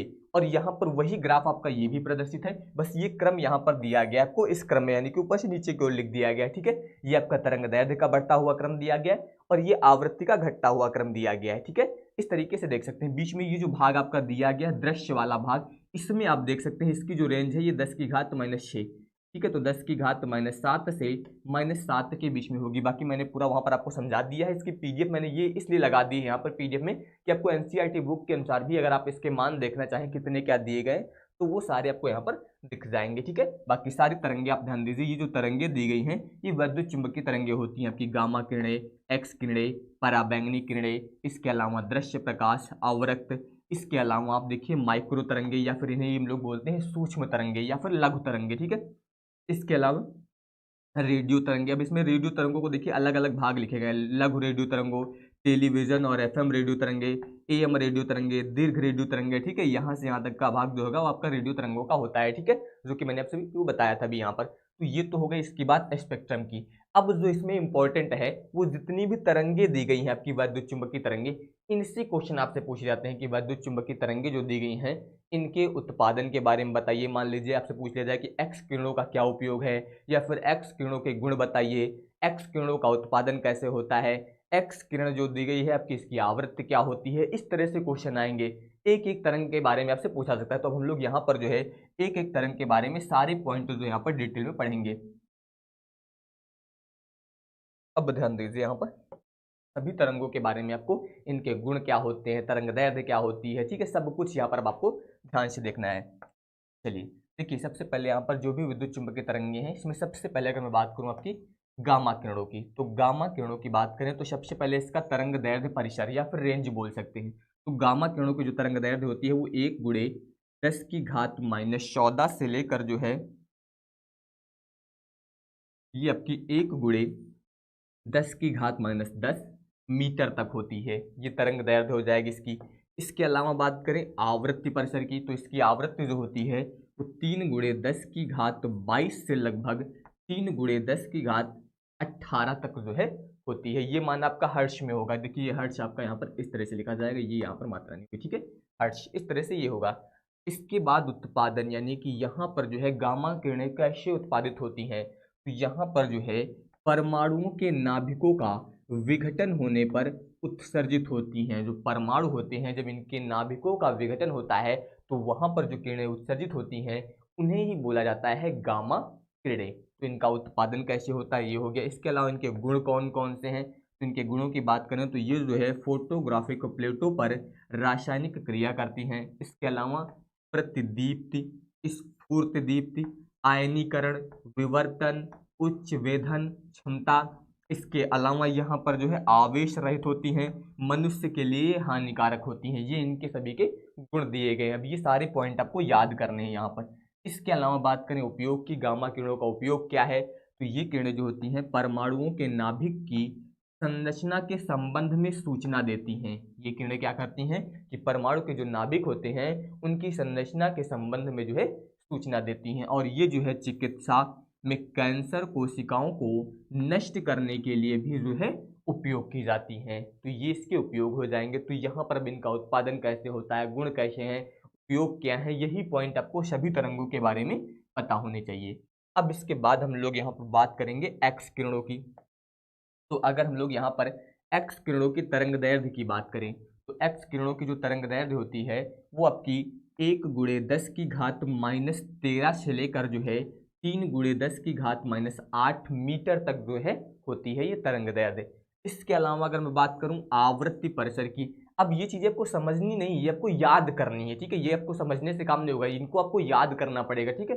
कुछ ऐसी चीजें होती हैं जिनको आपको समझ के काम नहीं होगा, वो रटना ही पड़ेगा। तो ये चीजें याद करना पड़ेगा। जैसे आवृत्ति परिसर की बात करें तो 3 × 10⁻21 से 1 × 10⁻16 हर्ट्ज तक ये हो जाएगा। और उत्पादन की बात करें तो इनका उत्पादन कैसे होता है, तो इनका उत्पादन जो होता है वो तीव्रगामी इलेक्ट्रॉनों के उच्च परमाणु क्रमांक के लक्ष्य पर टकराने से ये उत्पन्न होती हैं। जब भी तीव्रगामी इलेक्ट्रॉन जो होते हैं ये उच्च परमाणु क्रमांक के लक्ष्य से टकराते हैं तो उस समय ये उत्पन्न होती हैं। अगर इनके गुणों की बात करें तो ये जो है गामा किरणों, यहाँ पर हम लोग बात करेंगे गामा किरणों वाले सभी गुण, जो भी आपको गामा किरण के उपयोग बताए गए थे गुण, वो सभी गुण, परंतु वेधन क्षमता जो होती है इनकी कम होती है। जितने गुण आपके गामा किरणों में होते हैं सेम गुण इनके भी हैं, बस वहां पर उनकी वेधन क्षमता अधिक होती है, इनकी वेधन क्षमता जो होती है वो कम होती है। वेधन क्षमता का मतलब जैसे कोई चीज़ दी गई तो इसको वेधना यानी कि इसको पार करने की जो क्षमता होती है वो इनकी कम होती है, और जो गामा किरणें होती थी उनकी अधिक होती थी वेधन क्षमता। इसके अलावा उपयोग की बात करें तो अगर इन तरंगों के उपयोग की बात करें तो आप बता सकते हैं कि परमाणुओं के भीतर इलेक्ट्रॉन कोश की संरचना को जानने में जो है इनका उपयोग किया जाता है। इसके अलावा रोगों के निदान में भी ये जो है सहायता करती हैं। तो ये आपको इनके उपयोग याद रखने हैं। इसके अलावा अब ध्यान दीजिए, अगला यहाँ पर है आपका पराबैंगनी विकिरण, यानी कि जो पराबैंगनी विकिरण होती हैं उनकी बात कर रहे हैं। तो यहाँ पर जो है तरंग दैर्ध्य परिसर, सबसे पहले तरंग दैर्ध्य बात करेंगे तो ये आपका होता है 6 × 10⁻10 से 4 × 10⁻7 मीटर तक ये इनकी तरंगदैर्ध्य की रेंज हो जाएगी। और आवृत्ति परिसर जो होता है 5 × 10⁻17 से 7.5 × 10⁻14 हर्ट्ज तक जो है ये होता है, ये आपका आवृत्ति परिसर हो जाएगा। इसके अलावा अगर हम लोग उत्पादन की बात करें, इनका उत्पादन कैसे होता है, तो ये सूर्य, आर्क, स्पार्क, गर्म निर्वात, स्पार्क तथा आयनित गैसों द्वारा जो है उत्पन्न होती हैं। तो इनका उत्पादन जो है वो गैसों द्वारा होता है। गुण की बात करें तो ये जो है गामा किरणों, ये जो है गामा किरणों वाले सभी गुण, मतलब जितने गुण यहाँ पर गामा किरणों के थे वो सभी गुण आपके हो जाएंगे। इसके अलावा परंतु कम वेधन करने वाली हैं और प्रकाश विद्युत प्रभाव उत्पन्न करती हैं। तो गुण यहाँ पर देखिए सभी, देखिए पेपर में आएगा, अगर मान लीजिए इनके गुण पूछ लिया जाए तो वहां पर ये नहीं लिखना है आपको कि गामा किरणों वाले सभी गुण, जो गामा किरणों में के गुण बताए गए वो यहाँ पर लिखने हैं। ठीक है, यहाँ पर ये आपका टॉपिक में ये नहीं लिख देना कि वहां पर गामा किरणों वाले सभी गुण, वहां पर जो भी आपको ये गुण बताए गए वो गुण आप लिख दीजिएगा। ठीक है, बस क्षमता में अंतर क्या है, एक तो कम वेधन क्षमता होती है इनकी, और ये प्रकाश विद्युत प्रभाव जो है उत्पन्न करती हैं। इसके अलावा अगर हम लोग उपयोग की बात करें तो ये जो है अदृश्य लिखाई में उपयोग की जाती है, नकली दस्तावेजों के लिए उपयोग की जाती है पहचानने में, अंगुली के निशानों का पता लगाने में भी इनका प्रयोग किया जाता है। ठीक है, इसके अलावा खाने की वस्तुओं के संरक्षण में यानी कि उनके बचाव में किया जाता है, जल के शोधन में, इसके अलावा पराबैंगनी लैंपों का उपयोग जीवाणुओं को मारने में होता है। इन सभी का उपयोग जो है यहाँ पर किया जाता है। ठीक है, तो ये आपको याद रखना है। अगला जाइए, अगला यहाँ पर है आपका दृश्य विकिरण। ठीक है, अब दृश्य विकिरण की तरंगदैर्ध्य इसी में मैंने बताया था, कहीं कहीं पर आपको ये 10⁻⁻6 भी मिलेगा। ठीक है, तो 10⁻⁻7 से 10⁻⁻7, आपको पता है -7 से 7 दिया गया तो इसकी बीच में ही आपका -6 आ जाएगा। ठीक है, ये याद रखिएगा। इसके अलावा अगर मैं बात करूं यहाँ पर जो है आपका ध्यान दीजिए मीटर तक। ठीक है, अब इसके बाद आवृत्ति परिसर की बात करेंगे तो आवृत्ति जो होती है वो 7.5 × 10⁻14 से लेकर जो है 4 × 10⁻14 हर्ट्ज तक होती है। ये आवृत्ति की बात हो जाएगी। अब उत्पादन की बात करें तो इनका उत्पादन कैसे होता है, ये जो है आयनित गैसों के उत्तेजित परमाणुओं द्वारा तथा ताप दीप्त वस्तुओं से विकिरित यानी कि उनसे जो है उत्सर्जित होती हैं। अगर मैं गुण की बात करूं तो इनके कौन कौन से गुण होते हैं, इनमें परावर्तन का गुण होता है, जैसे कि आपके प्रकाश तरंगे परावर्तित होते हैं उसी तरह से इनमें परावर्तन का गुण होता है, अपवर्तन का गुण होता है, व्यतिकरण होता है, विवर्तन होता है, ध्रुवण होता है, प्रकाश विद्युत प्रभाव होता है, फोटोग्राफिक क्रिया तथा दृष्टि संवेदन, जितने आपको प्रकाश में पढ़ाए गए। क्योंकि आपको पता है कि दृश्य में जो है दृश्य भाग में आपकी वही सारी किरणें आती हैं जो सूर्य के प्रकाश वाली होती हैं। ठीक है, तो ये सारी क्रियाएं इनमें ये इनके गुण होते हैं। इसके अलावा इनका उपयोग क्या है, तो इनके उपयोग की बात करें तो हमारे नेत्र तरंग दैर्ध्यों, ठीक है, कि इस परास के लिए जो है ये संवेदनशील हैं। इसके अलावा विभिन्न जंतु तरंग दैर्ध्यों की विभिन्न पराशों के लिए ये संवेदनशील होती हैं। इसके अलावा उदाहरण की बात करें तो आप बता सकते हैं जैसे कि सर्प जो है ये अवरक्त तरंगों को संसूचित कर सकते हैं। इसके अलावा अणुओं की संरचना तथा परमाणुओं के बाह्य कोशों में इलेक्ट्रॉनों के प्रबंधन का पता लगाने में जो है किया जाता है। तो ये पॉइंट अब याद करने पड़ेंगे कि इनका उपयोग कहाँ पर किया जाता है। ठीक है, तो ये सारे पॉइंट हो जाएंगे। अब इसके बाद हम लोग बात करेंगे अवरक्त विकिरण की। तो अगर इसके तरंगदैर्ध्य की बात करें तो तरंगदैर्ध्य जो है 7 × 10⁻7 से लेकर 5 × 10⁻3 मीटर तक होती है। और इसके अलावा अगर आवृत्ति परिसर की बात की जाए तो इसकी जो आवृत्ति होती है वो 4 × 10⁻14 से लेकर 6 × 10⁻10 हर्ट्ज तक जो है होती है, ये आवृत्ति हो जाएगी। इसके अलावा उत्पादन कहाँ से होता है, तो इनका उत्पादन जो है वो गर्म वस्तुओं से, इसके अलावा अणुओं में घूर्णन से, इसके अलावा कंपनिक संक्रमणों द्वारा ये जो है उत्पन्न होती हैं। अगर इनके गुणों की बात करें तो ये जो है तापपुंजों, इसके अलावा बोलोमीटर इत्यादि पर जो है यहाँ पर ऊष्मीय प्रभाव, परावर्तन, अपवर्तन, विवर्तन, फोटोग्राफिक क्रिया, ये सारी क्रियाएं जो है यहाँ पर होती हैं इन तरंगों में। इसके अलावा उपयोग की बात करें तो पौध घरों में पौधों को गर्म रखने में इनका उपयोग किया जाता है। युद्ध के दिनों में जो है कोहरे को धुंध के पार देखने में होता है, यानी कि जब कोहरा बहुत ज़्यादा होता है तो उसके आर पार देखने के लिए भी जो है इन किरणों का उपयोग किया जाता है। इसके अलावा अब यहाँ पर हम लोग बात करने वाले हैं सूक्ष्म या फिर इन्हें माइक्रो तरंगे आप बोल सकते हैं। तो इनकी जो तरंग दैर्ध्य होती है वो 1 × 10⁻³ मीटर से लेकर 3 × 10⁻⁻1 मीटर तक होती है। और इनकी जो आवृत्ति होती है वो 3 × 10⁻11 से लेकर 1 × 10⁻9 हर्ट्ज तक जो है होती है। और इसके अलावा अगर उत्पादन की बात करें तो इनका उत्पादन जो होता है वो विशेष निर्वातित नलिका में जो है दोलित्र धारा से तथा वैद्युत परिपथों में जो है विद्युत चुंबकीय दोलित्रों द्वारा जो है इनका किया जाता है उत्पादन। इसके अलावा गुण की बात करें तो इसमें कौन कौन से गुण होते हैं? एक परावर्तन का गुण इसमें होता है, ध्रुवण का गुण इसमें होता है। परावर्तन क्या होता है, ध्रुवण क्या होता है, ये सारी चीजें आपको मैंने सेकंड पेपर में पहले ही पढ़ा दी हैं, ठीक है। इसके अलावा ध्यान दीजिए उपयोग, तो इसका उपयोग जो है अपनी लघु तरंग दैर्ध्य के कारण ये जो है विमान संचालन में, इसके अलावा रेडार प्रणाली के लिए उपयुक्त है। इसके अलावा रेडार में उपग्रहों तथा लंबी दूरी वाले बेतार संचार, बेतार का मतलब बिना तार के जो संचार होता है जिसे आप लोग वाईफाई नेटवर्क बोलते हैं, ठीक है, उसमें यूज किया जाता है। माइक्रोवेव ओवन में इन तरंगों का जो है एक रोचक घरेलू अनुप्रयोग है, ये आपको याद रखना है।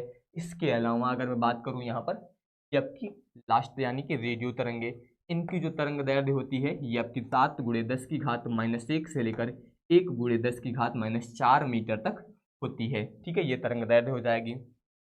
आवृत्ति परिसर की बात करें तो 3 × 10⁻9 से 3 × 10⁻4 हर्ट्ज तक जो है इनकी आवृत्ति होती है। इसके अलावा इनका उत्पादन कैसे होता है? तो इनका उत्पादन जो होता है वो दोलित्र विद्युत परिपथों से इनका उत्पादन किया जाता है। इसके अलावा गुण की बात करें तो इसमें कौन कौन से गुण होते हैं? परावर्तित होती हैं, विवर्तित होती हैं, तो ये यानी कि परावर्तन और विवर्तन का गुण पाया जाता है। उपयोग क्या क्या है? तो ये जो है रेडियो एवं दूरदर्शन की संचार प्रणालियों में इनका उपयोग किया जाता है। सेलुलर फोनों में इनका उपयोग किया जाता है, यानी कि उसकी आवृत्ति जो होती है, आवृत्ति बैंड की रेडियो तरंगों का उपयोग करके जो है ध्वनि संदेशों के आदान प्रदान की व्यवस्था की जाती है, यानी कि ध्वनि संदेश को हम लोग एक स्थान से दूसरे स्थान तक भेजने के लिए यहाँ पर रेडियो तरंगों का उपयोग करते हैं। इन्हीं के द्वारा जो आपका टेलीविजन में जो भी प्रसारित होता है वो सब यहाँ पर यूज होता है। तो यहाँ पर जो भी आपको तरंगे बताई गई, एक तो आपको इन तरंगों की तरंग दैर्ध्य, आवृत्ति, ये सारे मान आपको याद रखने हैं। इसके अलावा इनका बढ़ता हुआ क्रम, यानी कि तरंग दैर्ध्य के बढ़ते हुए क्रम में, आवृत्ति के घटते हुए क्रम में, ये सारे क्रम पता होने चाहिए। इसके अलावा इनका उत्पादन कैसे होता है, उपयोग क्या है, गुण क्या है, ये सारे पॉइंट आपको इन तरंगों के बारे में याद रखना है अब यहाँ पर। तो अब जो है आपका ये चैप्टर पूरा एंड हो चुका है। अब न्यूमेरिकल अगर एनसीईआरटी बुक में दिए गए होंगे तो वो मैं आपको करा दूंगा, क्योंकि बहुत ही कम यहाँ पर सूत्र है आपके। तो जो भी आपके न्यूमेरिकल होंगे वो कल की क्लास में मैं एनसीईआरटी बुक के, इसके अलावा जो भी आपके इंपॉर्टेंट होंगे इस चैप्टर के, वो सारे मैं आपको वन शॉट में कल की क्लास में कंप्लीट करा दूंगा। यानी कि आपका फिजिक्स का फर्स्ट पार्ट जो है पूरा कंप्लीट हो जाएगा और